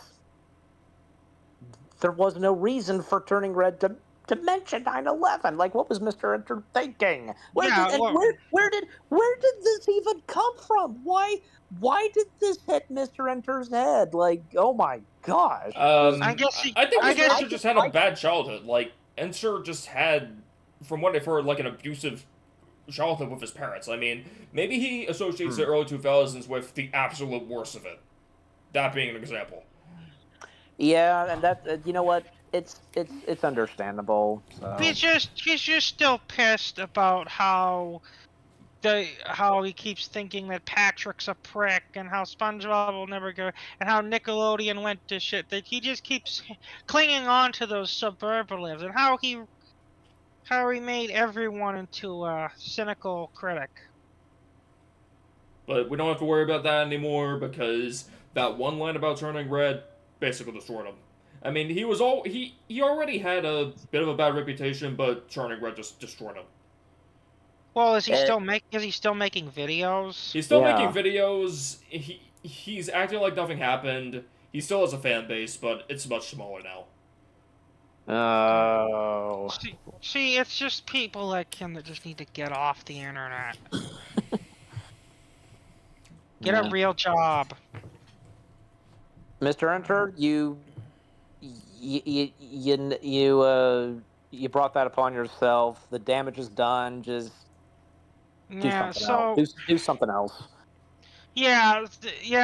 Why don't you heal my broken heart from Cars 2 while you're at it? Speaking of, he made another video about Cars 2 recently. What's that now? Like, He actually What, thinks did it's he- better than Cars 1. Oh, okay. the fuck? He actually thinks it's better than Cars 1, I swear. And looking back at his review, he said, I just wanted to make a video saying, hey everyone, look at this bad movie. And then, oh my god, it turned out well. Like, he's playing that routine. Oh, so he's going back on his own words? Kind of, but he still hates the movie. It's just like... Honestly, it's just... what next? He's gonna hate on Cars 3 too? Probably so. Probably, I don't know. I just don't want to talk about it anymore. Let's not. We still have 2 movies to go. We're coming down the home stretch. Oh, here's a movie that actually is bad. No hope for Mr. Lightyear. And here's the thing, because once again, 2 Pixar films were coming out the same year. Everybody was hyped for Lightyear, and people hadn't. And for Turning Red, well, people didn't know what to make of Turning Red. But when Turning Red came out, well, like I said, to people's surprise, it turned out really good. But for Lightyear, on the other hand, well, it's unfortunate. Let me put you in perspective of how grim Lightyear. It's just like you talked about how the Star Command series was kind of interesting and how it painted a kick. This is Pixar's attempt to actually do what they wanted to do, make their own origin for Lightyear. So how did that turn out? Horrible. It just, and they had the gall to say at the beginning, this is the movie Andy watched before getting his Lightyear toy. Yeah. Like Andy went to, because Andy saw this in theaters. So Yeah, so let me see. Lightyear. So here's a fun fact about Lightyear. It is actually, let me check the low charts. Some low charts of grossing. It is actually the least grossed movie of all the theatrical Pixar movies. yeah. If you count Luca Turning Red and Soul don't count because they weren't in the theaters. But if you're counting theatrical releases, it did the worst. To only 226 million worldwide. And the story of Lightyear is very disjointed because Yeah. so basically, Buzz is piloting this giant ship. It gets stranded on a planet, and he wants to travel light speed in order to travel hyperspeed so that he can get his crew home, not knowing that like so. But here's the thing that kind of made me feel off about the movie. Like, every time Buzz does his light speed routine, 4 years pass on the planet. So literally, he does this in like only I'm gonna say like give me a few weeks of doing it, and all of his friends are dead, and new ones come. Like literally, you have the montage of his best friend growing older and older and older, while Buzz stays the same age, and then she dies, and then when he finally gets it working, she's dead and gone, and they realize, oh, we're retiring the program, we're staying here, and because Buzz took too fucking long. And then Buzz wants to find these Zerg robots, and then he teams up with these misfits. Apparently, one of them is voiced by Kiki Palmer. I guess she graduated from voicing Peaches in Ice Age. Oh yeah, because because she was already part of one big animation franchise, and now doing another. Yeah, it's just like so. Basically, you got the skinny, clumsy guy. You got Kiki Palmer, and then you got the rough and tough granny girl. It's like it's that type of movie where. So Buzz, he wants to get the crystal to the others so that he can get them all home, finish his mission, so to speak. So guess what happens? What happens is Buzz gets kidnapped, and we get to find out who Zurg really is. And Yes. and this actually contradicts what we learned in Toy Story 2. So Zurg is not Buzz's father. Zurg is Buzz.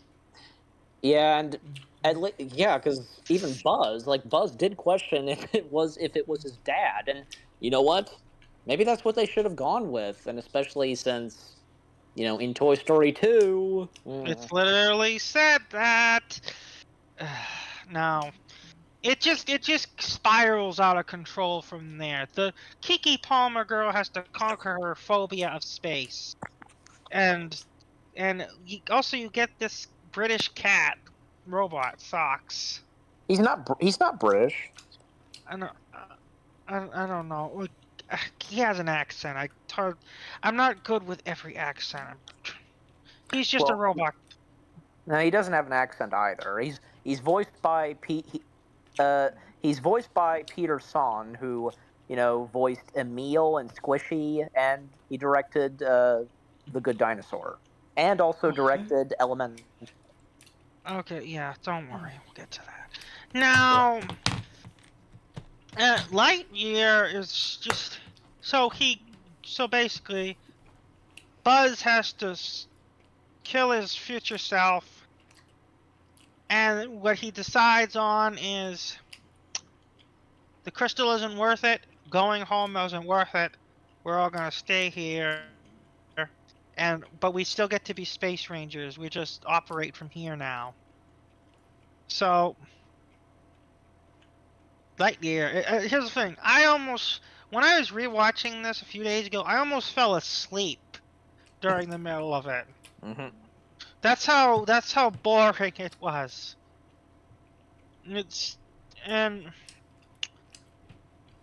So Lightyear, terrible movie. You want my advice, Pixar? If you really want to make a spin-off, make a spin-off for Woody. Why don't you make a spin-off for Woody? Let's see a real live version of Woody, Jesse, maybe even the Prospector. And Bullseye. Like, make Woody's Roundup a real thing, for goddammit.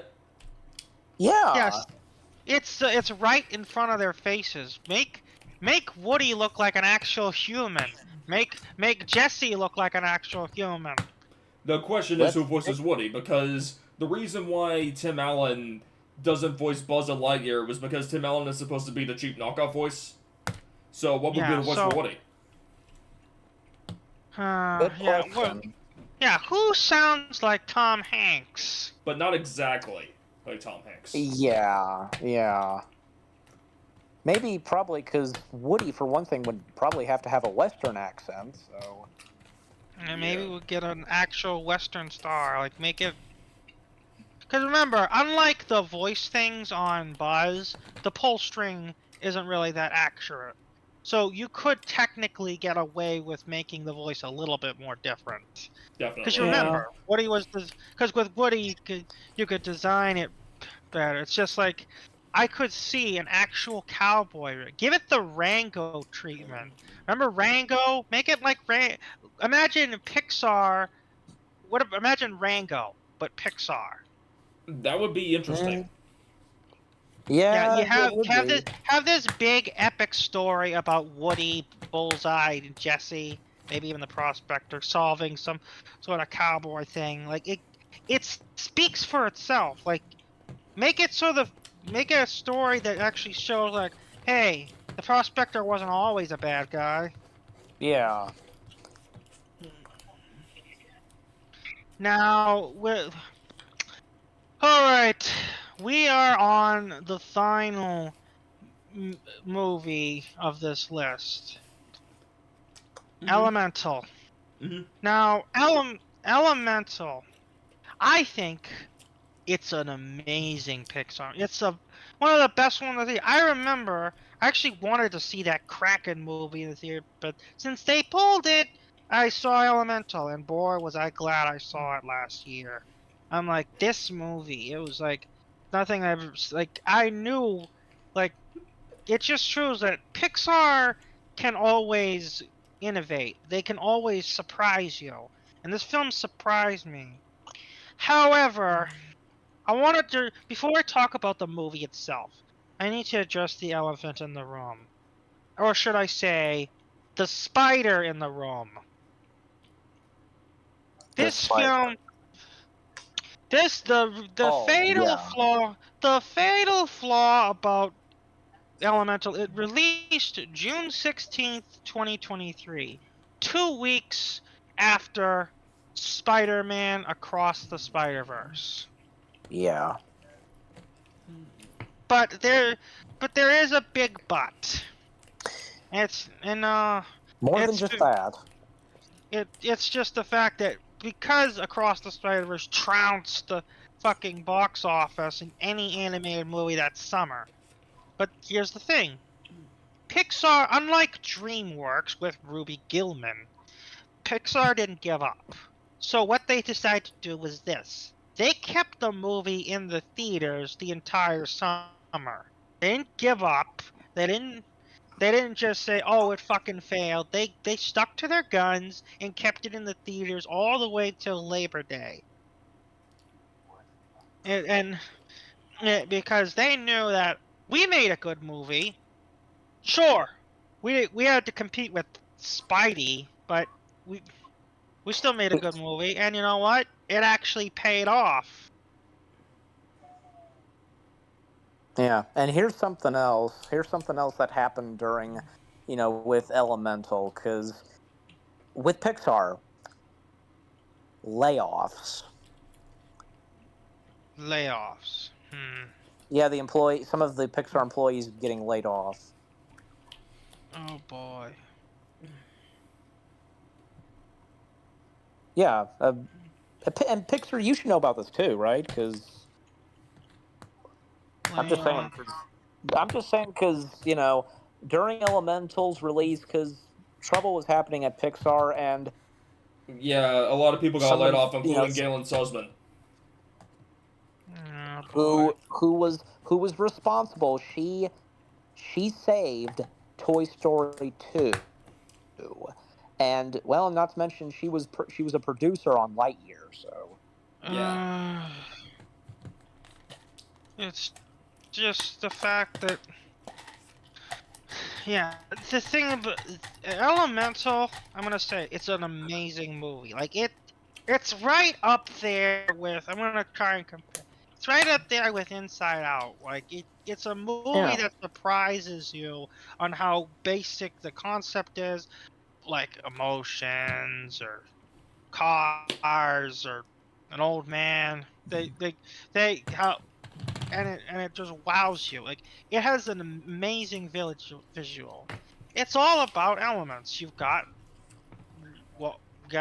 clouds. You got you got greenery.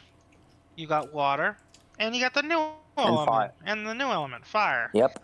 It's all about this girl named Ember, who, her and her family, they move into the city and kind of unwanted, but they end up making their own place in the city, Firetown. So Ember, I also like some of the funny lines. Like I remember, like, "Are you gonna order something, or are you gonna get off your lazy ass?" That made me giggle in the theaters.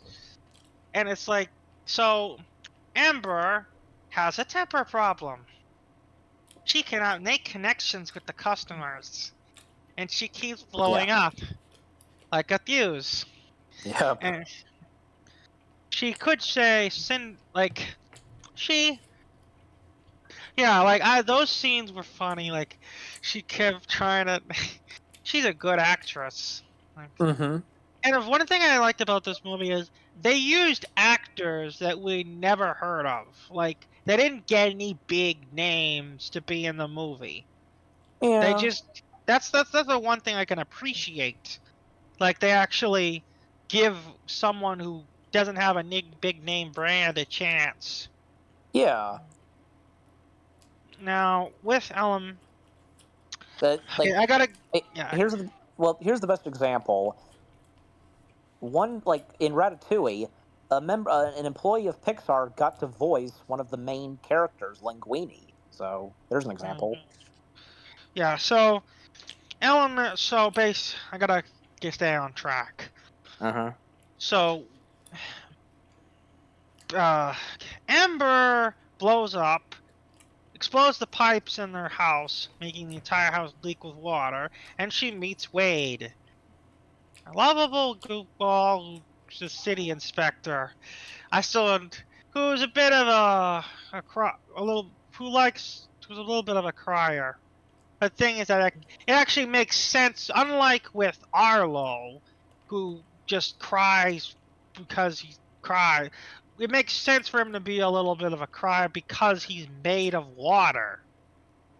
I mean, it kind of made sense for me, 'cause, like, he's a blob of water. Of course he's gonna cry and get emotional around things. Yep. It's just so Ember chases after him. She has to try and convince him not to shut him down. So Wayne realizes he did something wrong. Takes Ember to the Cloud Stadium to talk to the Cloud boss, and then they decide to sandbag up a leak to prevent the water coming in. Then you get romance between the two. Fire and water. You actually, like, Pixar knows how to give you the feels. Even if it's only a small scene, they know how to make you care about a character, empathize with them. Like, there have been movies, like, from other companies, like DreamWorks, Disney themselves, Sony, Illumination. Like, there have been characters you can just not connect with at all. Pixar goes above and beyond and makes guaranteed that we want you to connect with this character, whether it be love, hatred, like, oh, I really want to hate that guy. It means we made a connection. And Ember, it made her connection with Wade. And Wayne teaches her that sometimes you have to just feel what you're feeling, and also the fact that when you're angry about something, sometimes it's yourself trying to tell you something you don't want to hear. Like, and so, long story short, they they go through a lot of shenanigans. What ends up happening is the lady forgives the citations. Ember gets offered a job in another city. And then and then she gets conflicted about, oh god, I gotta run the shop, but do I really want to run the shop? Fucking flood happens. Ember has to save her parents' internal flame. Wayne dies. Then they bring Wayne back by crying, and then a few months later, Wayne and Ember they go to the new city, and then the legacy of the fire people is saved. Everything is good and hanky and panky, and then Yep. the credits roll. Yeah, that's the best way I could describe it. It's a beautiful, beautiful movie visually, and it just proves once again, like with Luca and Finding Nemo, Pixar does water the best. Rushing water, people made of water. Yeah. Literally, half the film is about water people. Yeah, and fire people, and definitely because clear. Well, like I said before, like every film that Pixar does is a challenge, and Elemental, it was for sure a challenge for them. And, like they had to get more computers in to work on Elemental, and golly, because the animation in Elemental, fantastic, especially the attention to detail, like the animation brought for the water people and the fire people. I'm telling you, just Pixar, they're Pixar. They just get the job done. Yeah, it's just the thing. They were the first, and of course they're not like. There are many different ways. They're the first, and honestly, that's just the point of the thing. If they weren't the first, then it wouldn't be anything special. But since they are the first, they knocked it, And and that is the elemental of it. yeah, and what I said about getting more computers, here's the thing, because I checked, like Pixar had to upgrade and buy more computers for this film. There are over 151,000 cores for this film, and in 3 large rooms on the Pixar campus. So Wow.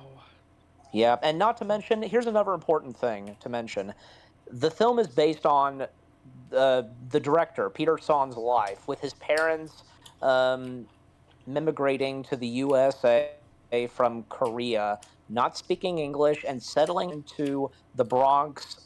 Sohn's family also opened a grocery store named Sohn's Fruits and Vegetables, similar to Ember's family in the film. Yeah, I gotta learn. I gotta learn to watch some of these behind the scenes stuff more. Like it. I mean, really, the only one I really saw before this was I saw the Bugs Life one, but it's like I really need to learn to watch some of this behind the scenes stuff more and learn a little bit more. You Also, should. Uh-huh. yeah. Yeah. So Yeah. to now, that we're done with the films, I want to quickly talk about a few upcoming projects. Yes. Now, we all know the big fucking summer blockbuster that's going to be Inside Out 2. Yes, I mean everybody has been, even me too. You know, everybody's been asking for an Inside Out 2, and finally we're getting it. Yeah, and I'm just, it's gonna be fucking amazing. Like, it already looks amazing. Like, we have 2 magnificent trailers telling us what it's gonna be about. Yep. Riley's going into high school. I mean, that already is a good premise. It is. It's just like, and you get 4 new emotions. Yep. And it's just, and honestly, that's the thing. Anxiety, that's a real emotion. It It's a is. fucking emotion that every fucking human being deals with. And believe it or not, Anxiety, her, like, she actually was originally going to be in the first movie, but they thought, oh, 5's enough. Yeah. So, you ever wonder why? Have you ever looked at Bing Bong's shirt and noticed a flower with 6 different colors? Yeah, I think so. Yeah. yeah, one of the colors was orange. So it's proof that they really Anxiety was going to be in the first one, but they just scrapped her. Mm-hmm. So we finally get to see Anxiety at her work. And from what the trailers looks like, it looks like it's going to be a negative influence. Just like Anxiety usually is. Just like how much anxiety I had this week waiting for this podcast. Yep. Yeah, and then there's another film. I think it was originally supposed to come out this year, It but was. It but was. it got pushed to 2025. Like Elio or Ilo or Elio, I think that's how. Elio. Yeah, I saw a trailer for it while I was watching Elemental. Yeah, I mean, And we had gotten a trailer for Elio, and yeah, because it was supposed to come out this year, but I was kind of surprised and just like, are you kidding me? They it's moved to next year, so I think the reason is they really wanted to divert all of their manpower, because of layoffs. I think they really wanted to divert all of their manpower or woman power into Inside Out 2. They realized we need to halt Elio right now because we need to make sure that we fucking nail it in the park with this one. We cannot let this film fail. You get what I'm yeah, saying? yeah. Like, and I can understand that. I can understand that. Like, because I wouldn't want Inside Out 2 to fail, would you? Of course not. Nobody wants to see it fail. I mean, yeah, we don't, and also we don't want a repeat of we don't want a repeat of Toy Story 4. Yeah. And honestly, I could even see a third one. Honestly, a third one would simply be Riley growing up, being an adult, turning into an And adult. probably, finding love. That's another thing. So That's probably gonna be in this movie, to be honest. Honestly, I could see, like, if they were to theoretically, I'm not gonna jinx it, make Inside Out 3, I just see Riley being an adult. Like, graduation, going into a different type of life. Mm-hmm. I don't know. Yeah. Like, but that's no. We have to talk. So let's Well, divert and, back to. and just very quickly on the other emotions, not just anxiety, but there's envy and the one emotion that is the boredom, and another one that, of course, is an emotion, embarrassment. Yeah, exactly. Yeah, And and the fact that John Ratzenberger is coming back for Inside Out 2. yeah, exactly. Of course, he's coming back. Like, he's probably. I see him as the man sticking with Pixar till the day he dies. Yeah, I mean the thing is, there were a couple of Pixar films where his voice was not in them. I know, but I'm just being in most of them kind of sells me on that. The vast majority. Yeah. Yeah, it's just saying like he's like, because every time you hear his voice in a film, you know it's him. It can't be anyone else. Yeah, he was even in Planes. Yeah, Even for a yeah, brief yeah, that's game. right. Like, yeah, it's just. And he was even in another. He was and for the first time ever, he was in a computer animated film that was not Pixar, and that was Luck. Skydance Animation, Apple TV. Oh yeah, That because every streaming service has to have their own exclusive movie. and the fact that John Lasseter being involved in Luck. So Yeah, I heard that movie was. I heard that movie was bad. yeah, interesting, but it was bad luck for the Yeah, film. well, Yeah. you want to have a bad luck film? Just go watch Jinxed from Nick sitcoms. Mm. Now, finally, we got Elio. It from what I saw from the trailer, it looks like a kid who is mistaken for ruler of Earth. Yep. Yeah, that's pretty much it. Like, I don't really have any other favorite, but there is one project that I know they mentioned it, and I can't believe they're gonna actually go through with it. Yeah. I think, yeah, it says here in development project on the wiki. In February 2023, CEO Bob Iger announced Toy Story 5 is in development. And 2026 release. Like, Yep. and also in November 2023, a creative director of a Cars franchise has worked on multiple projects, including a potential Cars 4. Let's do a Yep. little before we talk about closing thoughts. We're gonna do a little speculation on those two film ideas alone. We already talked about what I would do for Cars 4. Another spy film involving aliens and Lightning McQueen and Mater and Sally, because I want Sally in the film, and Cruz teaming up with Finn McMissile and Holly Shiftwell to do a 6-car assault on alien cars. That's my idea of Cars 4. Boy, that'd be interesting if they went with your idea. How would they do that? So Well, it's easy to just have aliens, have like an alien takeover, and have Finn McMissile recruit the one agent that helped him save the world. yeah, and not to mention because Mater already had an encounter with an extraterrestrial. Yeah, that was a good Mater tall tale. Yep. Daggone. Dang. Yeah.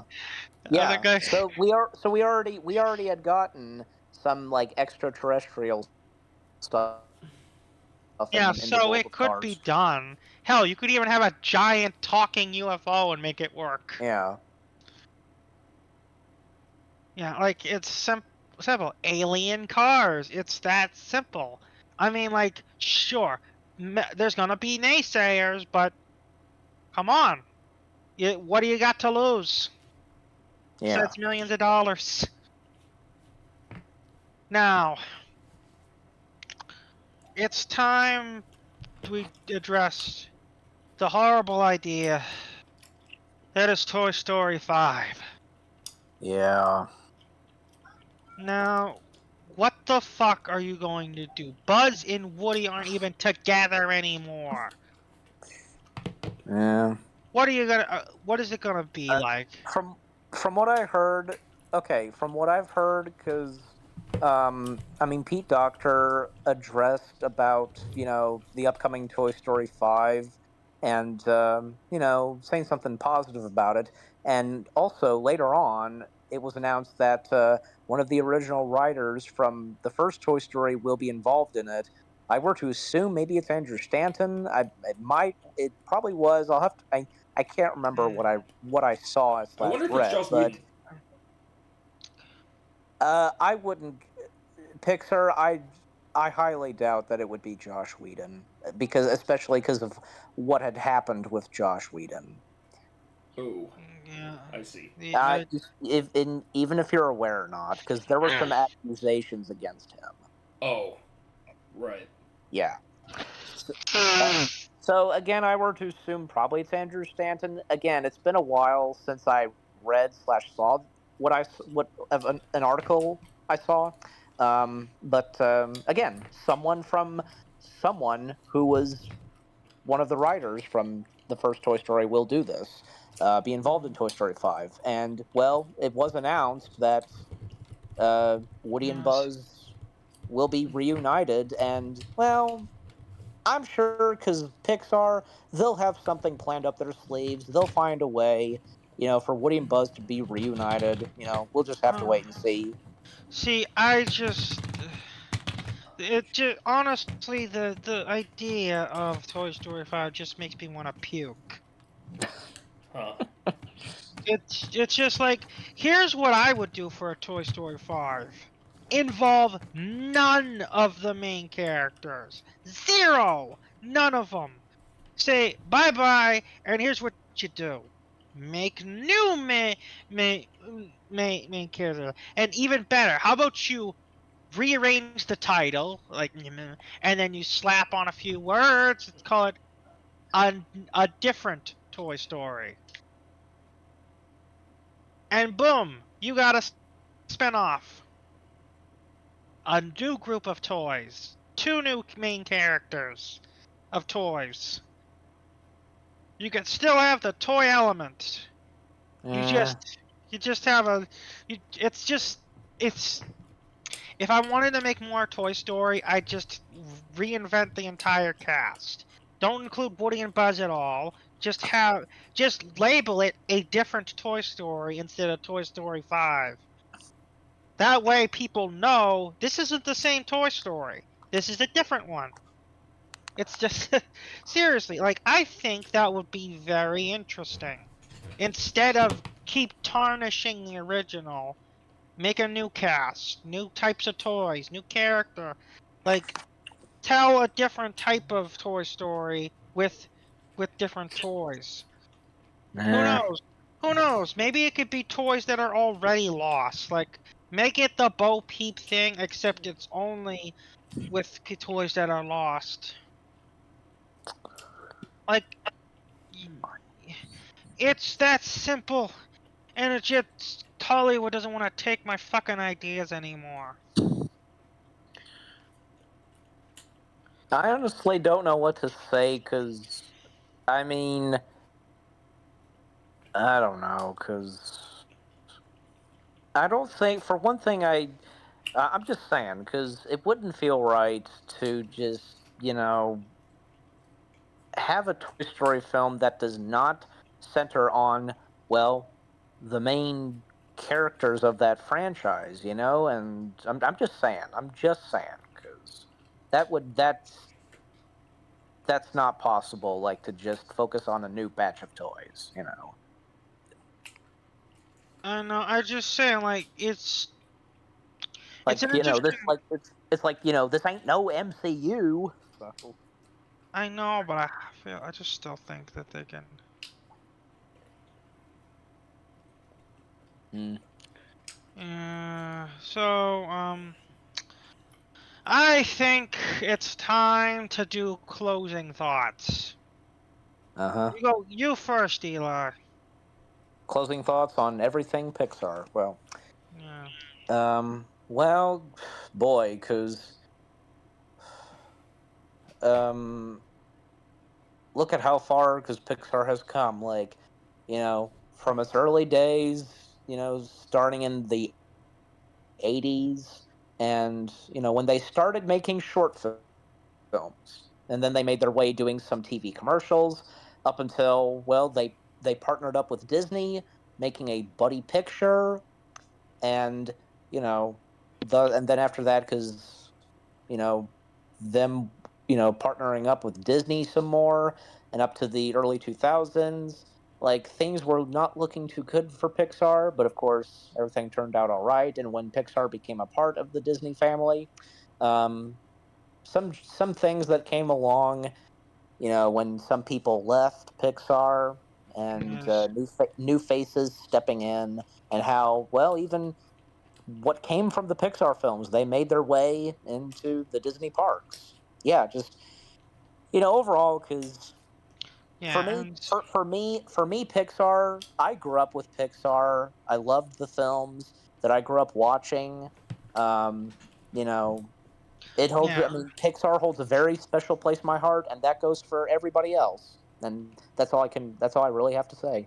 Yeah, and now my final words. Pixar is what you call a goat.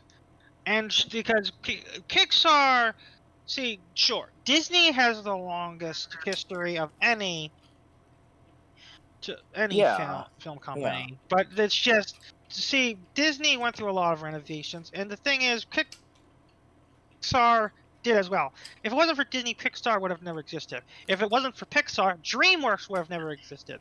If it wasn't for Pixar, 2D animation would still be in and theaters, and 3D animation would probably have never took off and ever. any other animation studio alongside with DreamWorks wouldn't have existed as well. You know. Yeah, like the domino effect of Pixar existing is massive. And the fact that Pixar, despite having certain film separations, arguments with Disney, having to compete with Disney, DreamWorks, Illumination, Sony, Blue Sky, having to Yeah. compete with all of those people who are making bigger and better films, uh, pushing Pixar further and further and further down. What happened? They kept going over and over and over, despite every film, despite having some of the greatest films like Toy Story, Incredibles, Inside Out, Monsters Inc., Finding Nemo, and even to some of the lesser films or controversial films like Cars 2, Turning Red, and even The Good Dinosaur. And actually, no, not that one. And they still kept going, and even their worst films are still better than some companies' bests. And and despite all of their ups, downs, twists, turns, whether playing with toys, driving cars, being a superhero, or having the emotions in your head dance around, it really goes to show that one little lamp pretending to be an eye has really given us all this joy over the years. And that, my friends, is Pixar. Indeed. Indeed. And that is it. Yep. Where Okay, from the past to present with Pixar. Yeah. yeah, and I think that's the perfect way to end it. Yep. Here we Wiggle are. that little. The evolution of Pixar. Yep. All right, everyone. Thanks for watching this episode of Dead Air. This was an interesting experiment. This was longer than any SmackDown, I guess I could say. And what could I say to make this just go over the 4-hour mark? Because we're just about to do that. All right, you want to go over the 4-hour mark?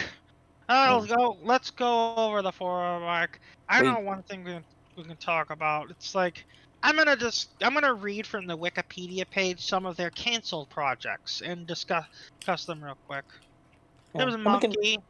we can quickly mention some of the attractions that spawned from Pixar. Yeah, I'm gonna quickly gloss over the canceled project. There was a project called Monkey. It was when they were under Lucasfilm. They just didn't have they had technical limitations. The Yellow Car was a scrapped film that from 1998. All right, we did 4 hours. Was scrapped from Toy Story 2's 1999 release. The Yellow Car would eventually become reworked into Cars. Yeah. 1906 was just based off a novel. They just didn't do it. 1906, I think, was supposed to be live action, and Brad Bird was supposed to do it. So. Yeah. So basically, then there's Newt, which Yes. was another film in 2000. It was going to release, but the thing about Newt is it was very similar to Blue Sky's Rio. Yeah, So, but the real reason why Newt got canceled is because, according to Melty Man 234, it was given to Pete Docter, and then later on, Pete Docter would have an idea for something else to be turned into a feature film, which being Inside Out. Yeah, I'm reading the wiki right now. That's why. Okay. And honestly, yeah. I think we're about done here. Yeah, so let's restate our final thoughts. Everything we owe to, from toys to bugs to monsters, fish, superheroes, cars, an old man in a balloon house, A rat who is a cook. a spy tow truck, Two robots falling in love. an evil stuffed bear. Two elements A falling in love. Dinosaur and a cave boy. A group of 5 emotions. Yep. The land of the dead. A Scottish bow and arrow girl. Best I can put it. A red panda girl. Yes. Two sea creatures. Sea monsters. Yes, and the best of all, the little lamp that hated the letter I. Yes. Yep. Thanks again for watching